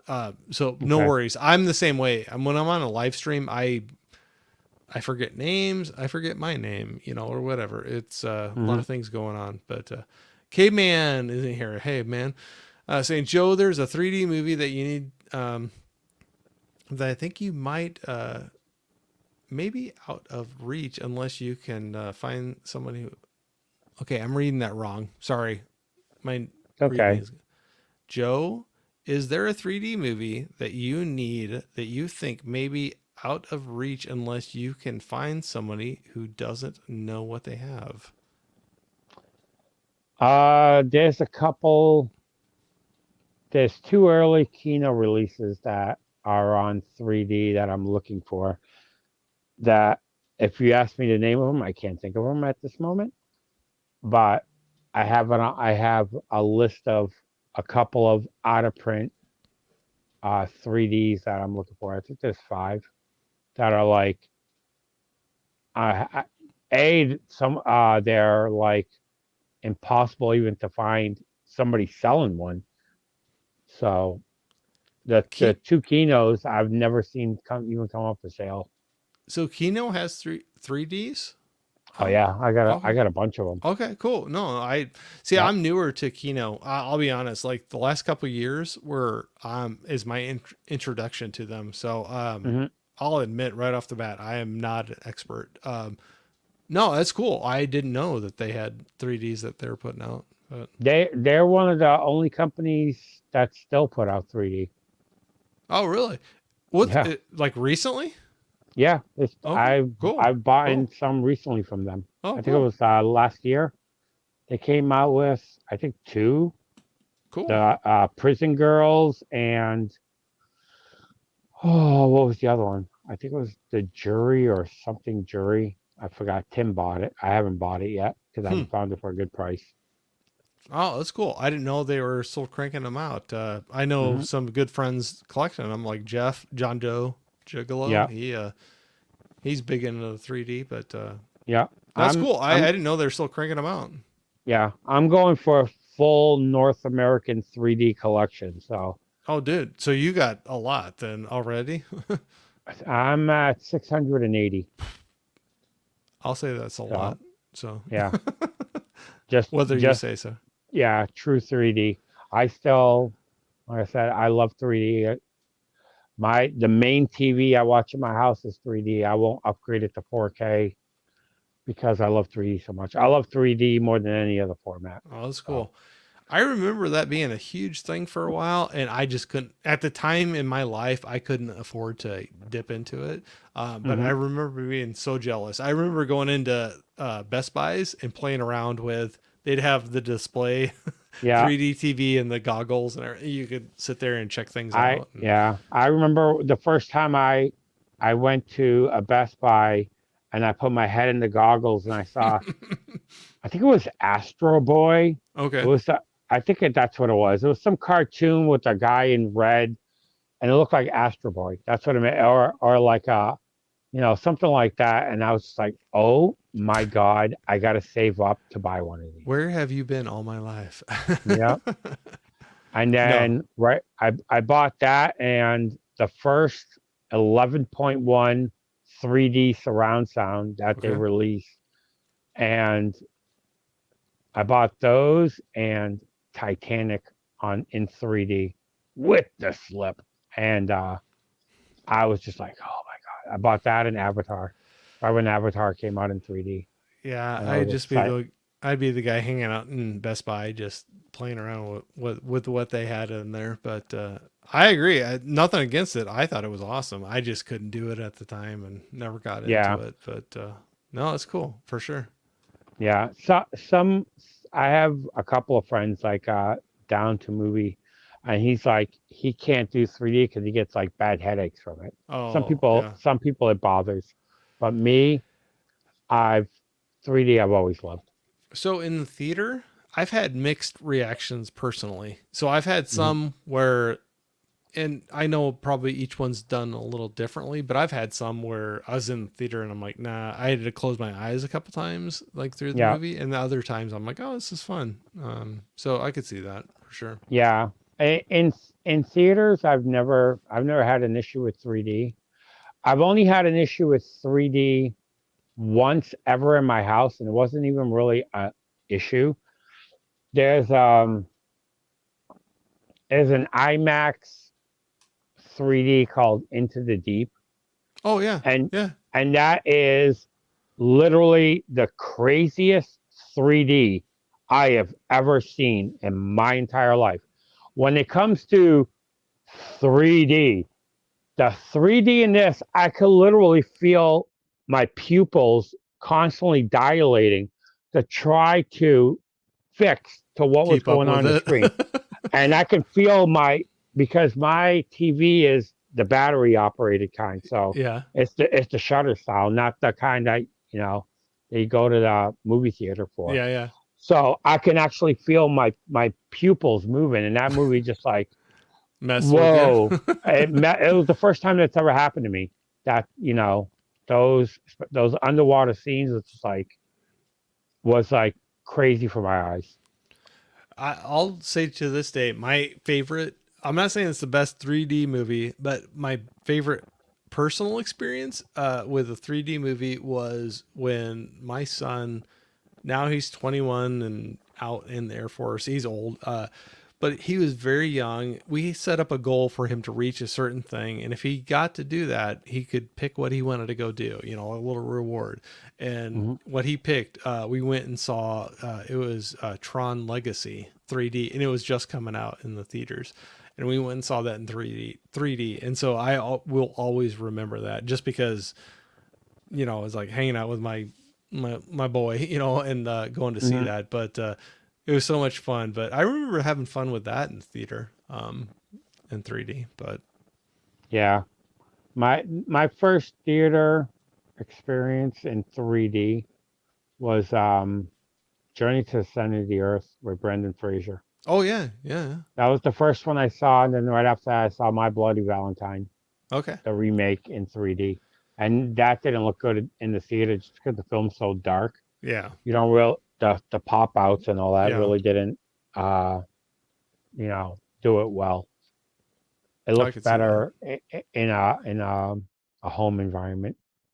Because to me, and I don't know what John Doe Juggalo's theory is on it, but the to me the best 3D. two movies that are literally when it comes to feature length films that to me look the best in 3D is the original Doctor Strange, Mm, unbelievable mm. 3D, and the movie's horrible, but the 3D is amazing, You can enjoy and it. that's the Crimes of Grindelwald, Oh, Fantastic okay. Beasts 2. The 3D in that looks amazing for a feature length film, but Okay, just cool. just shut off the volume. But just the visual effects on that look really good in 3D. Cool.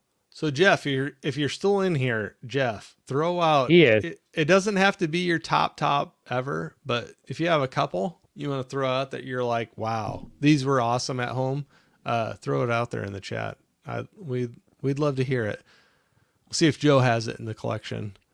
He We got just he oh said his favorite 3D movie is Spy Kids in 3D, and yes, I do own it because you oh just asked. okay, cool.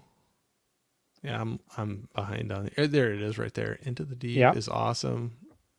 Spy Kids 3D. Cool. yep. So I had in here, we had Mega Mike the Movie Man jumping in here. Whether you're in here still, thank you, sir, for jumping in. But hey, movie friends, how y'all doing? We're doing good. We're hanging out, having a fun Thursday night. I wish it was a Mm-hmm. Friday night, but it's a Thursday night. But it's okay. That's okay. I'll take Yep. what I can get. Adam was saying Dances with Wolves is the stuff. He's like, it's a good movie.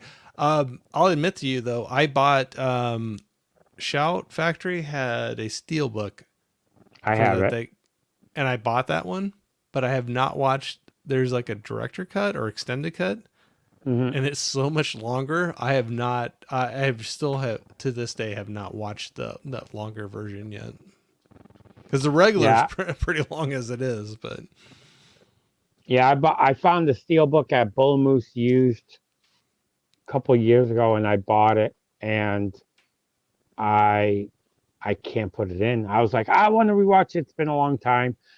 And I'm like, my back hurts just looking at that thing, and it's sitting on the shelf over there. But it's like I don't know, if I could do it yet.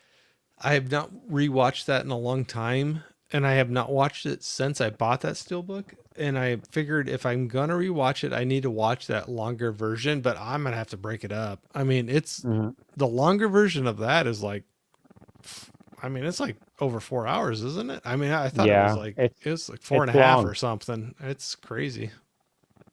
Yeah, I'm gonna have to break that up over a couple nights. I hate doing that though. Are you ever weird with that? If you start a movie some night, are you bad about like, especially if you haven't seen it before? Are you able to stop it and watch it the next night if you're too tired, or you're like, no, I got to finish it. I started it. It depends on the style of movie. Okay. So what It, style de- movie you got to stick with?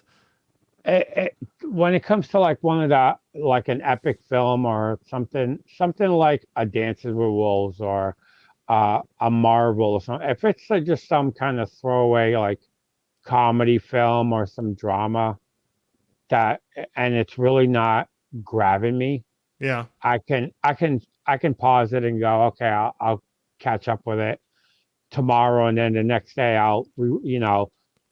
pull it back 15 minutes or even a chapter jump it one back and to get back into it. Yeah.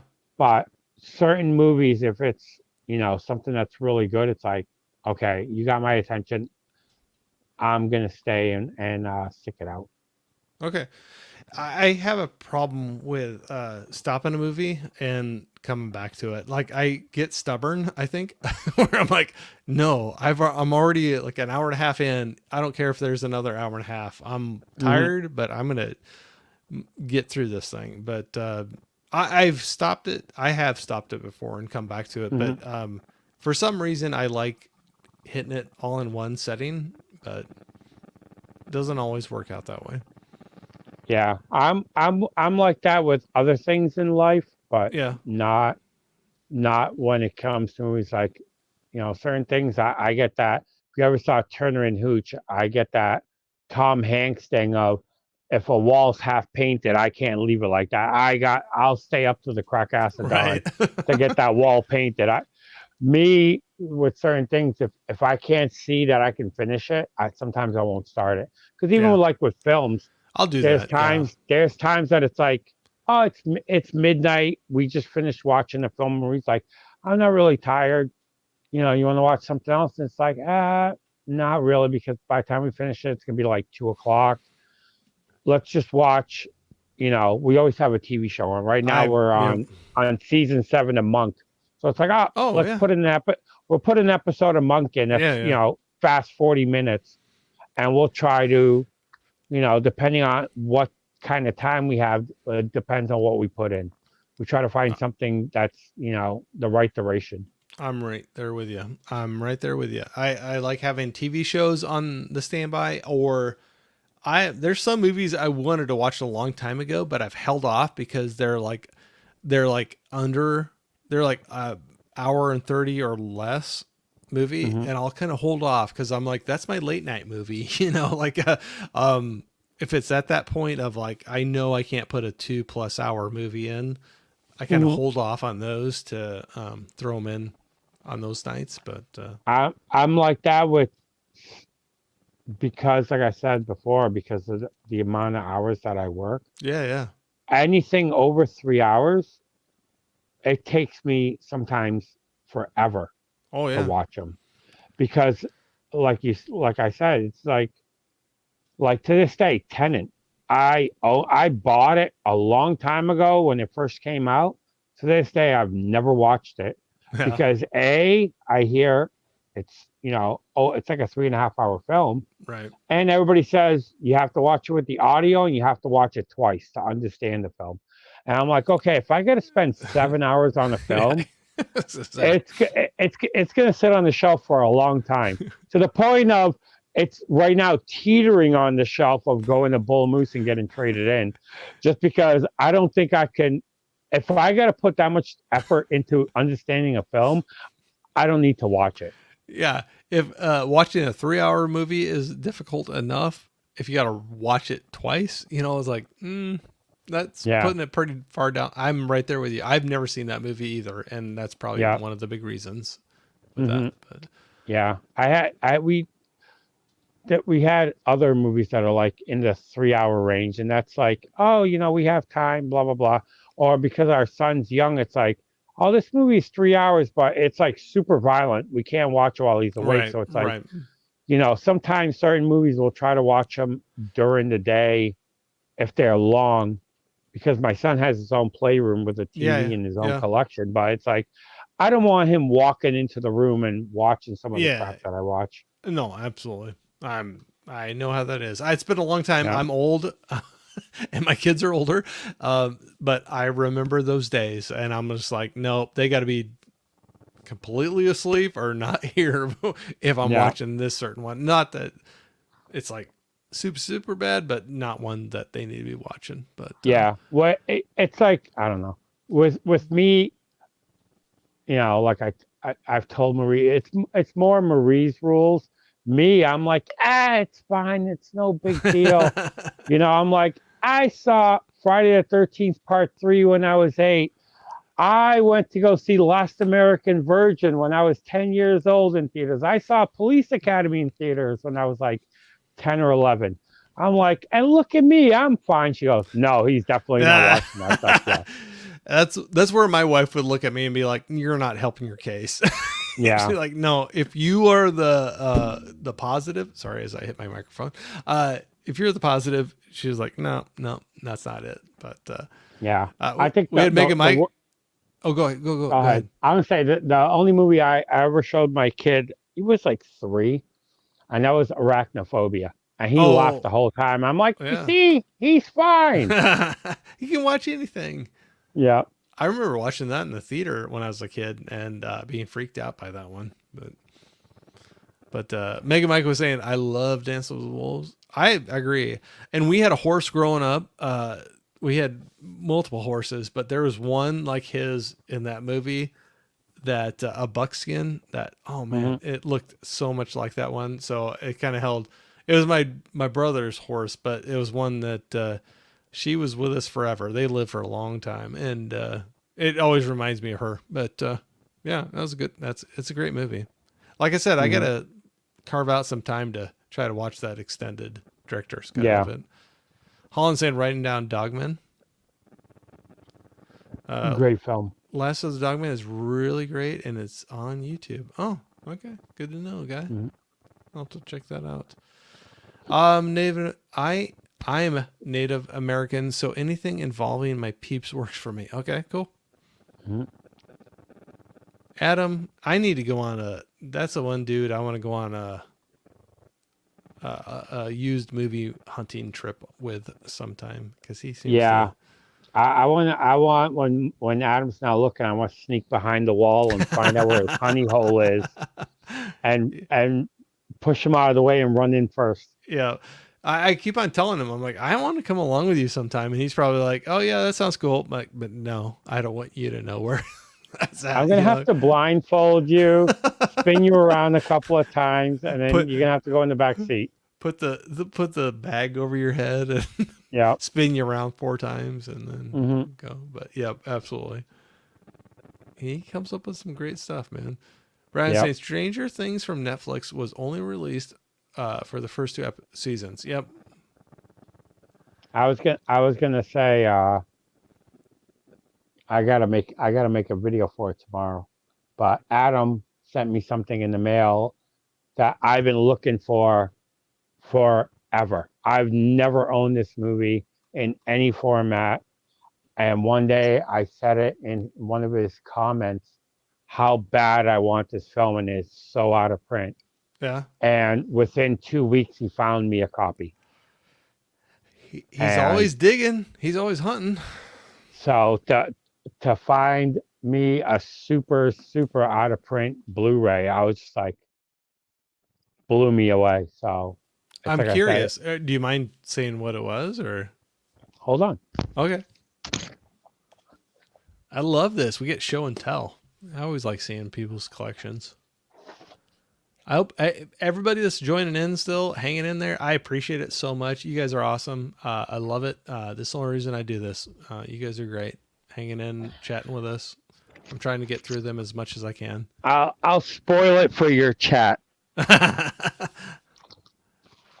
but it is Armed and Dangerous Oh yeah, yeah, with yeah, John Candy, Meg yeah, Ryan, and Eugene Levy. yeah, I yeah. love. When I was a kid, I watched this movie all the time. I didn't know that Marie liked this movie when it came in the mail because I didn't tell her I got it from Adam. And I opened it up. I'm like, oh my God, I'm so excited. I was jumping in the kitchen. And Marie screamed like she was in a horror film. And I'm like, what? I thought it was like a mouse or something. She goes, I love that film. My dad used to rent it for us I all the remember time. And that I'm one. like, Yeah. and it was the movie. I was like, we're watching it this weekend. First movie we're watching. Guess what we're I, doing? yeah, I love that movie. And like I said, I've been looking for it forever. A couple of times I almost bought it on Blu-ray for like $100, but I couldn't pull the trigger. I couldn't spend the money. Oh yeah, that's tough. That's tough to Hmm. do that. But no, that's a good one. I haven't seen that forever, but I remember Yeah, watching that one. But it I seems like love some that of film. John Candy's are like that, you know? Yeah, they get they get stuck, and I love that film.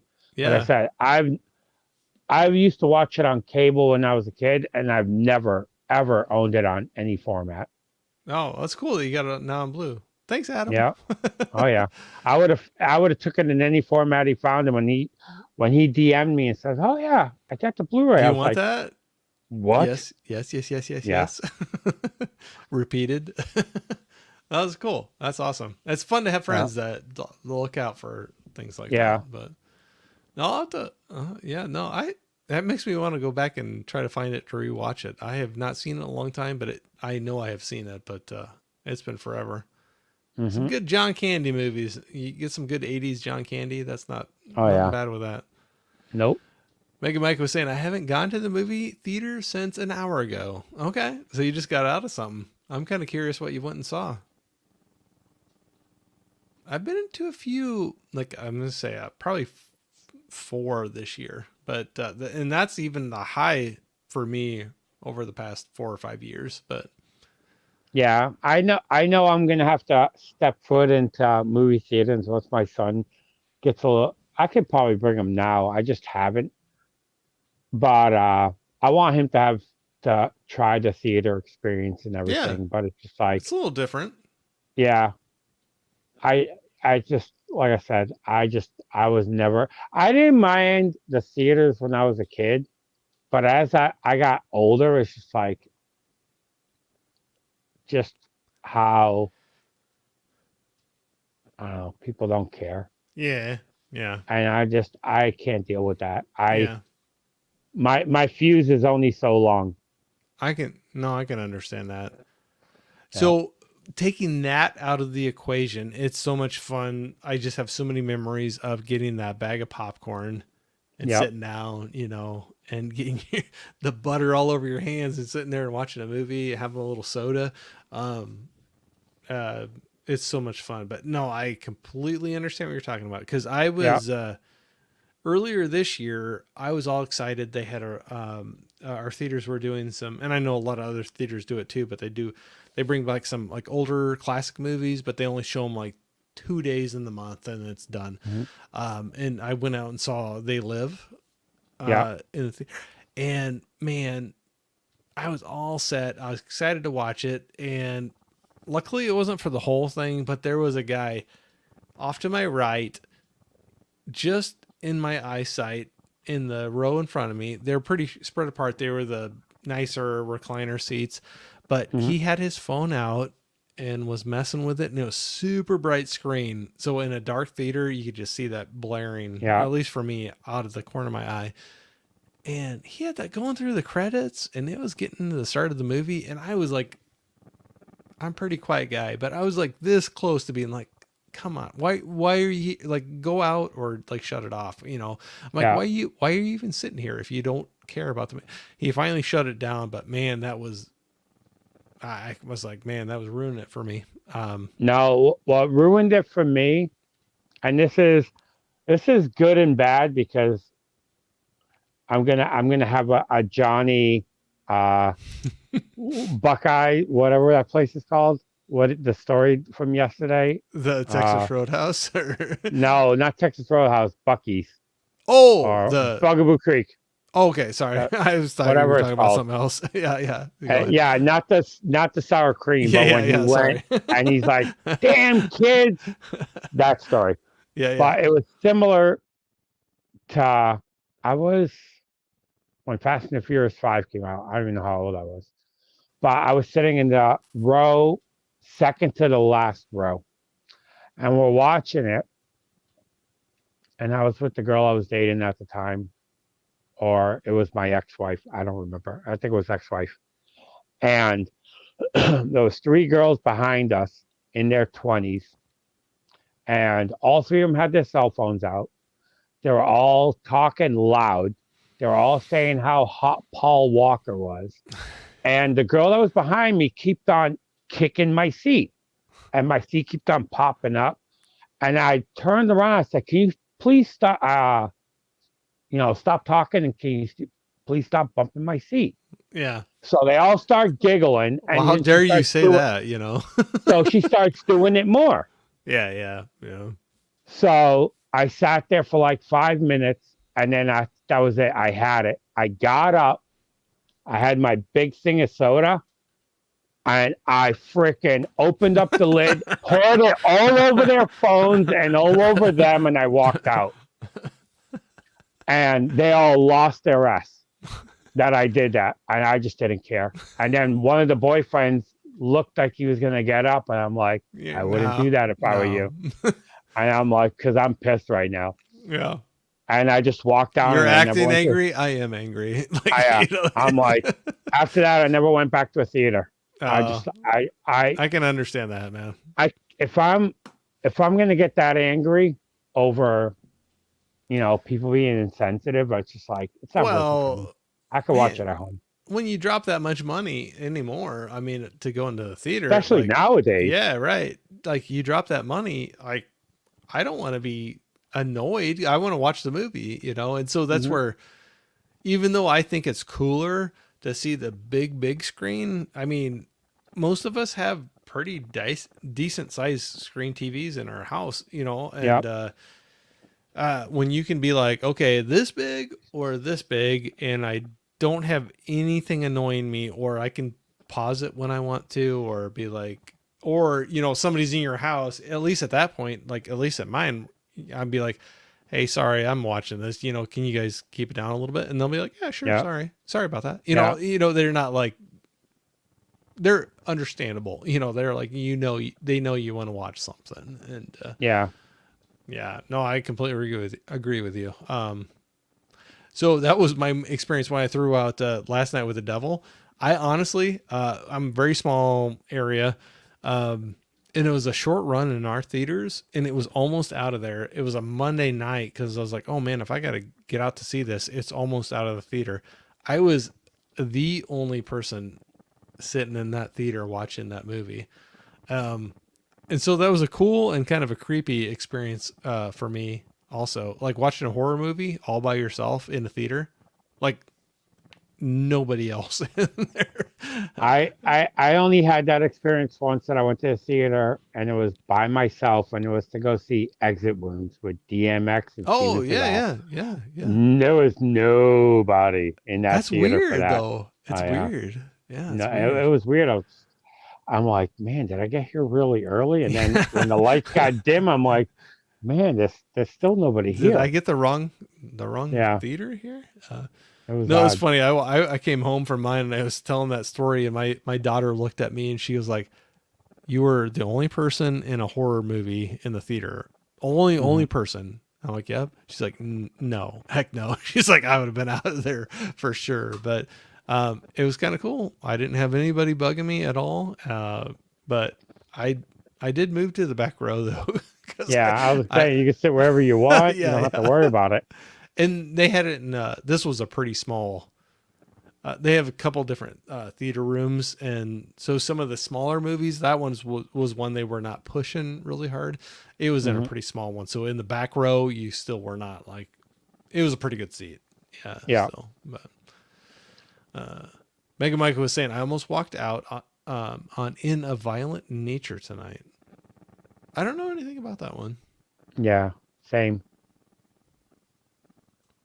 I don't claim to be up on everything, but no, it's interesting. Do you still find a lot of 3Ds in the wild? I had no idea Kino had 3D.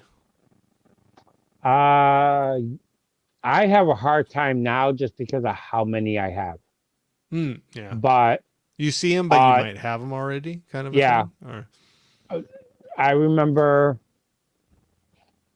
I like the last time I went to Bull Moose, I picked up one Kino that yeah, I could see it from here. Um because I haven't put it away yet, it's still sitting on the shelf sideways. But I picked one up. But for me, it's really because even on Whatnot, I had guys go, sellers go, oh, I got a bunch of 3Ds, and it's like, can you show them? And he'll show like 20 of them. It's like I got every single one of them. yeah. Thanks, but So no thanks. yeah, when I went, when I did a huge meetup back in 2022, that I drove to New Jersey, met a bunch of YouTubers and Instagrammers. Then Philly, met some YouTubers there, and then I went to Pittsburgh and met a bunch of YouTubers there. And I did so much hunting in 9 days, yeah, especially in the Pittsburgh area, that I hit every single. I forgot what the name of that place was. The big stores that are out there, that everything's encased in plexiglass doors. mm, Anyhow, yeah, um, I came back with two 3Ds after yeah, hitting, over maybe 17 stores and a bunch of flea markets. Two, because it's like it's really hard for me to find 3Ds yeah, nowadays that I don't own. Bull Moose has probably over 300 of them on the shelf there, but I own every single one of them. yeah. I think that's kind of like with you and Jeff. Both of you, I know, collect them a lot, and yeah, you get to a point where the common ones, you're like, yeah, I got them. I need those Hmm. uncommon ones that don't show Yeah, up too often. But and that's where I'm stuck. Like, you know, I'm Adam, up to, yeah, I oh, was go gonna say no, go ahead. I'm up to date with to the Kinos except for two. I have every single Disney 3D ever released. It's just those, some of those IMAX films is the ones that throw me off. So I'm curious, just because I didn't know Kino was throwing out 3Ds. Do you have a, off the top of your head, do you have a Kino that you don't have that you're like, oh, I want to get that one? That's a 3D. There, there's two Kinos that I'm missing that are like early Kinos, but I honestly I do not have. They're on my other laptop Oh yeah, that no, that's cool. That's cool. I have a full. I have the complete collection of all the 3Ds, and I have which ones I have and which ones I don't. I'm sure when you get that many, it's hard to you got to look at a Ah, list to yeah. know. Yeah, absolutely, for sure. Adam was saying make sure to send him the list sometime. He'd be happy to peek in his spots, Thank you. and he's got some spots because I see him He pulling some does. stuff. Same Jeff. I come across the 3Ds. I'll see if you have them. I know you both collect them. Yep. Hmm. I love Yeah. 3D. I know that both of you. I was gonna say you're the two of them that I know that still are like diehards on that. And I Hmm. understand. I liked it. I just it was not in my price range at the time, and I never got into it. But 3D is my preferred way to watch movies. No lie. Yep. I know you Yeah. like them. And there's some really good ones. And I know there's some like, it's okay. But Yeah. I have one that's uh bikini girls with paintball guns in sounds like 3D. Academy Award winner Yeah. right there. Yeah. That's one of the stinkers. That's funny. You got to have some of them in there. But Jeff Yeah. was saying Into the Deep is awesome with effects. My favorite 3D. Oh, that we were talking about that earlier. That's Spy Yeah. Kids 3D. Yep, absolutely. I remember watching it with my kids, but not the 3D. But I knew they liked that. The very first 3D movie I saw was Attack of the Killer Tomatoes. Wow. I don't say that the first ever 3D, but it was the old paper glasses, was Creature from the Black Lagoon. Oh, I nice. saw when I was a young lad, and you had to go to the convenience store to get the 3D glasses, and it was going to be on in Massachusetts. It's going to be on Channel 56 during the Yeah. Creature double feature, and then like you have to go to it was 20 store 24 they called it, and you had to go get the glasses, and I was like, oh wow, watching the Creature from the Black, and I didn't understand how 3D worked back then. I had the lights on, and I'm like, why the fish, coming out of the TV but disappear? This Yeah. 3D doesn't work because I had every single light in the house on. You That's know, I funny. was I was like 9 years old. Oh yeah. No, but it's so cool at that time too because you're just Yeah. like it's I don't know. A lot of that was like mind blowing to me. I remember watching some probably subpar 3D stuff, but at the time Yeah. I'm like, well, that's pretty cool. Hmm. Brian was saying I saw Avatar: The Way of the Water in 3D in the movie theaters and loved it. That So was if the you last three. That was did the you see last that one? 3D I saw. Yeah, last 3D I saw here at home. Okay. I have the 3D of it. Maybe this is the Dances with Wolves. Maybe I'm going to take a wild guess that that's what you're talking about, Holland. It's only 3 hours and 58 minutes, Corey. When I'm like, I was probably like, oh, it's 5 hours, but that's Yeah, the probably what you're extended. talking about there. Yeah, that's still 2 2 hour movies. That's still It pretty is. long. I have to chop that one up. I can't run through it. So one I just recently bought that um, a couple friends were like, "Oh yeah, that's a great movie. Which one did you get?" And I didn't realize how long it was. Was Das Boot? Oh, it's long. Yeah. So the least the one I got was the director's cut, and I think it's like 3 hours and 40 minutes or so. I Hmm. know there's longer and they're shorter, and they're like, Yeah. "Oh, you're good with that one," but I'm still like, "Oh, I." When they asked which version I had, and I actually looked at how the runtime, I was like, yeah, I'm gonna have to split that one up." Hmm. Brian was saying I binged all the Monk in the past 6 months. It was excellent. Yeah. I watched Monk when it was out on TV, but I always missed a couple episodes here and there. Yeah. Marie never watched any of them. So I'm like, oh, let's watch them all so I can, fill in the gaps and you can rewatch. Yeah. And she can watch it for the first time.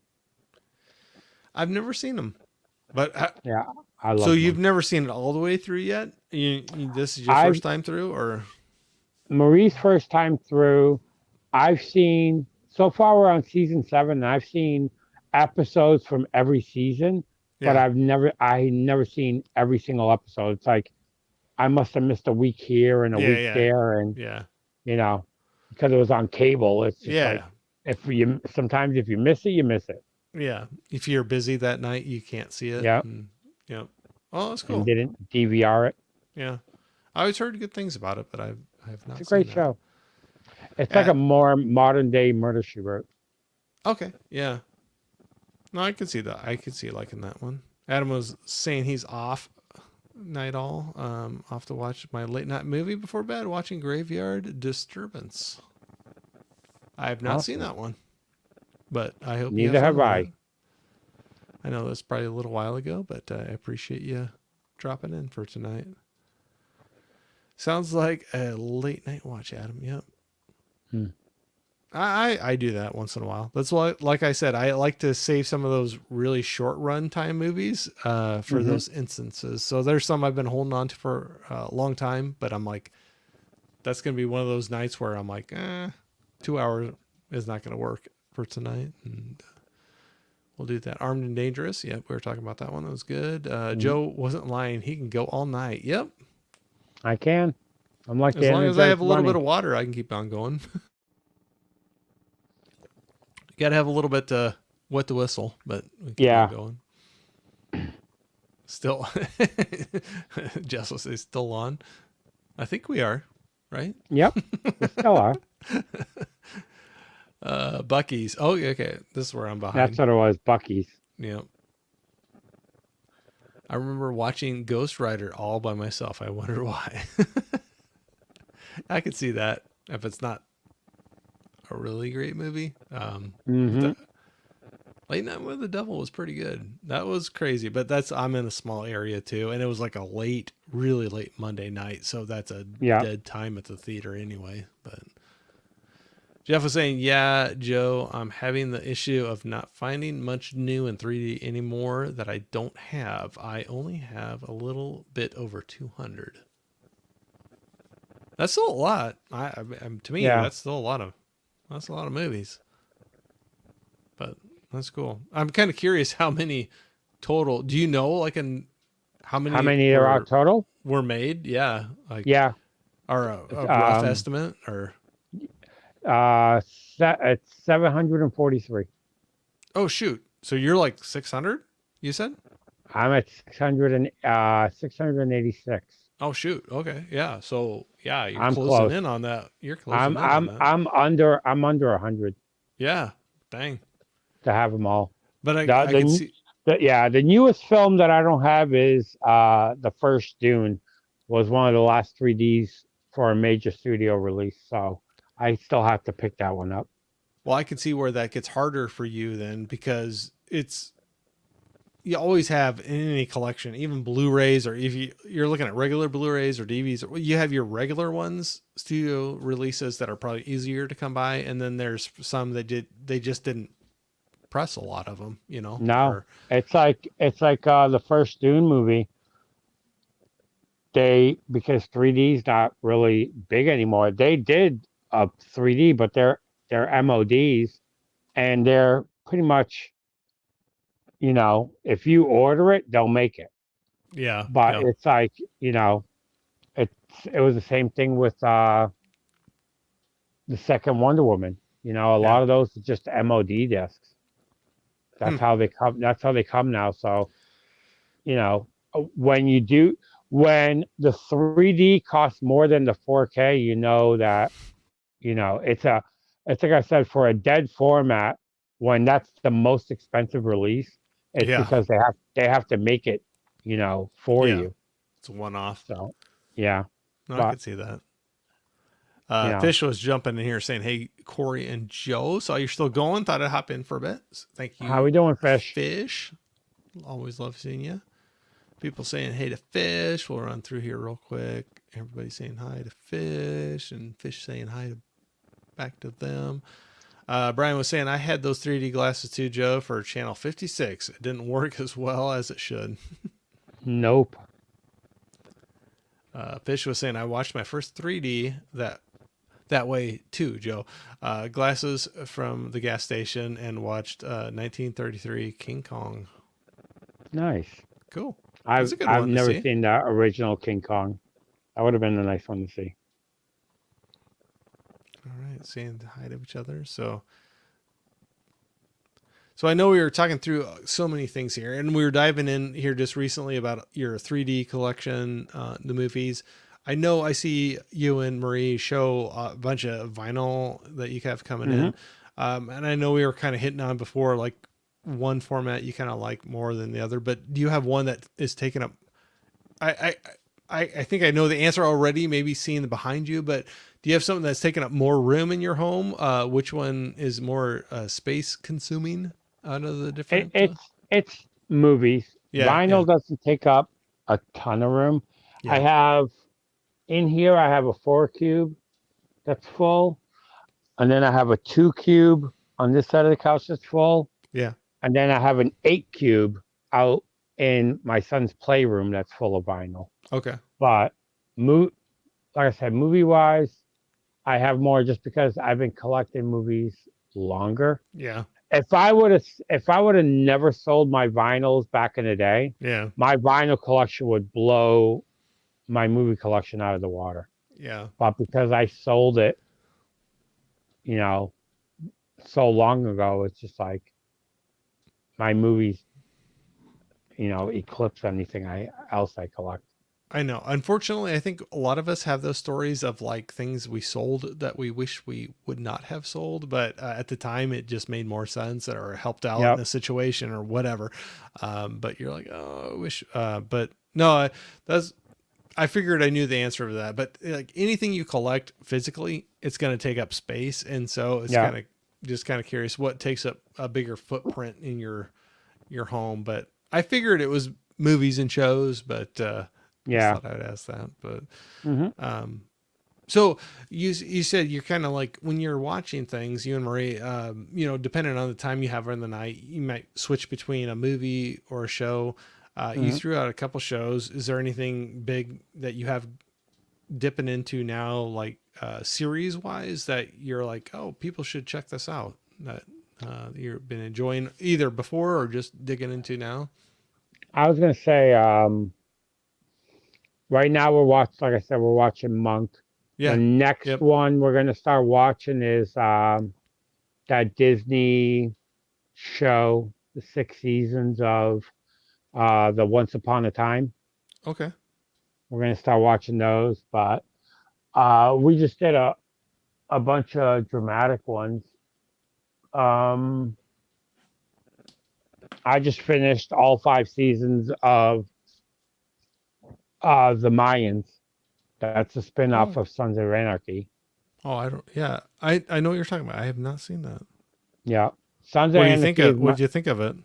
I really enjoyed it. Sons of Yeah. Anarchy is my favorite show of all time. Okay. I love that show. Marie just finished Sons of Anarchy. She watched it uh, as well. Um, and before that, she watched uh, what was it? Breaking Bad. She just watched Breaking Bad for the first time.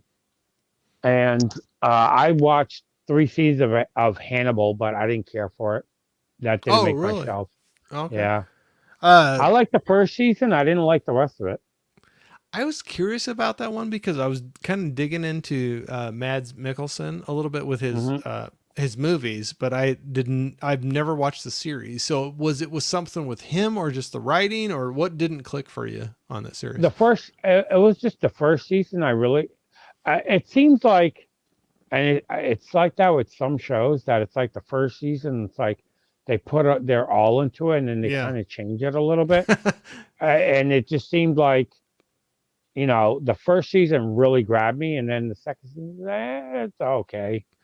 It's like True Detective. I love the first season, Oh gosh. but then the second season, I was like, it's all right. And then the third season was like, oh, is this thing over yet?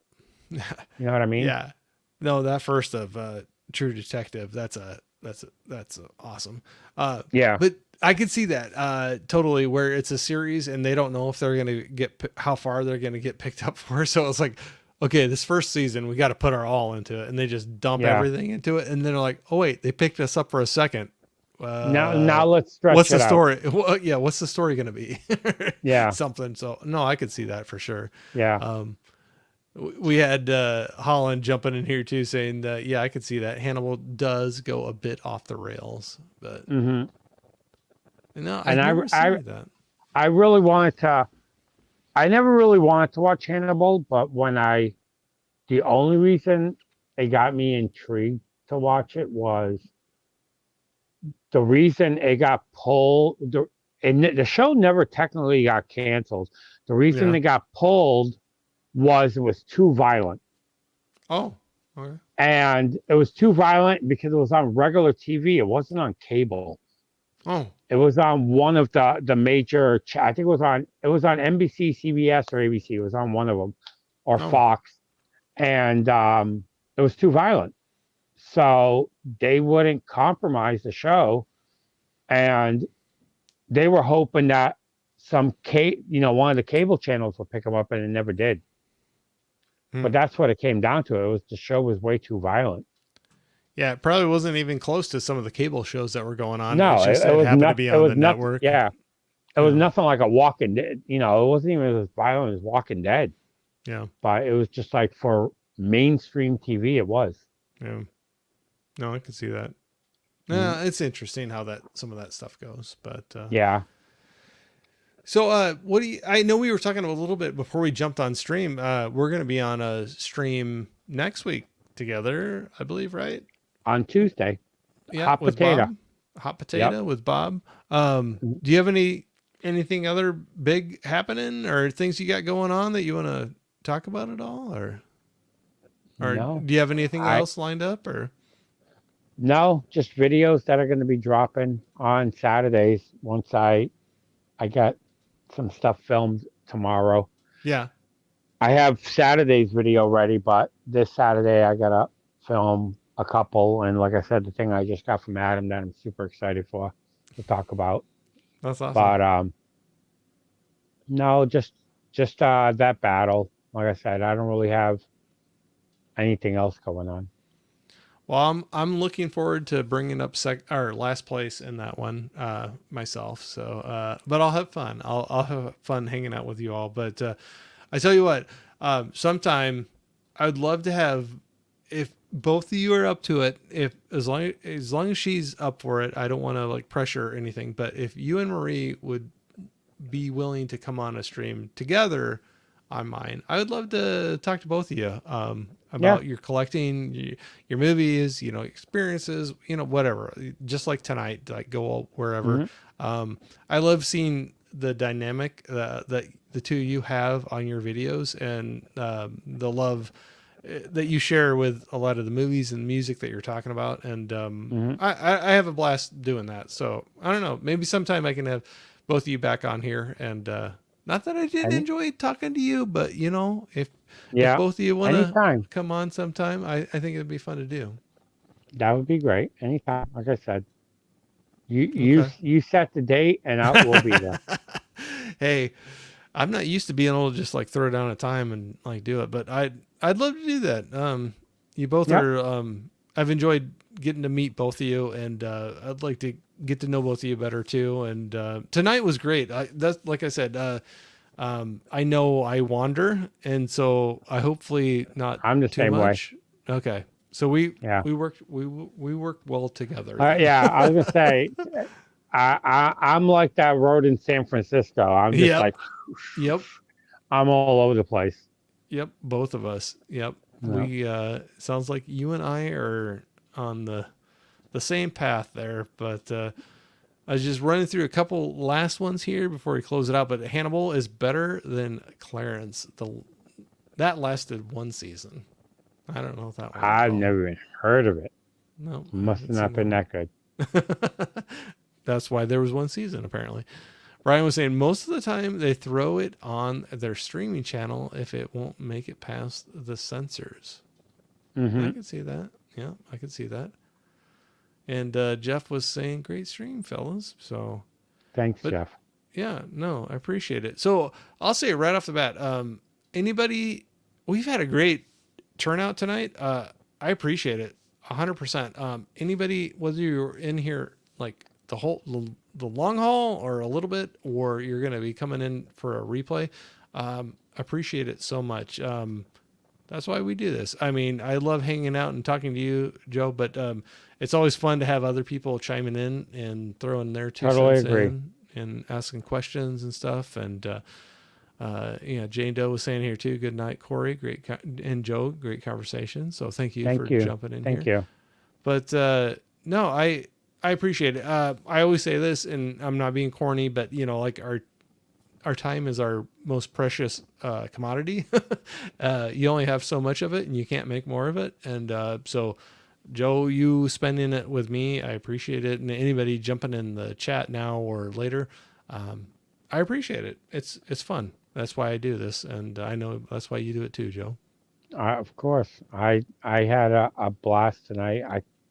I said I've been looking forward to being on your channel for a while. So I appreciate for that. you to give me the honor of being on yours, No. I greatly appreciate it. You flatter me too much, I think, but I appreciate you being willing to be on my channel very much. And this was so much fun. That's why I love doing this, where I love meeting people like you, where it's just an easy conversation. It's a talk. Like, we're just hanging out. We're sitting hey, we're going out for dinner and going to sit and talk about, chew the fat for a little bit and Yeah. talk about things. And it's just easy. It's easy, Mhm. it's fun. So I appreciate it 100%. So, but well, I'm going to say it. We're going to probably wind down for tonight. But Joe, thanks again for jumping in. Everybody in chat, As always. thank you so Thank you. much. And I'll just say we'll talk to you all here real soon, right? Exactly. Yep. We'll talk to you all later here. You guys have a great evening.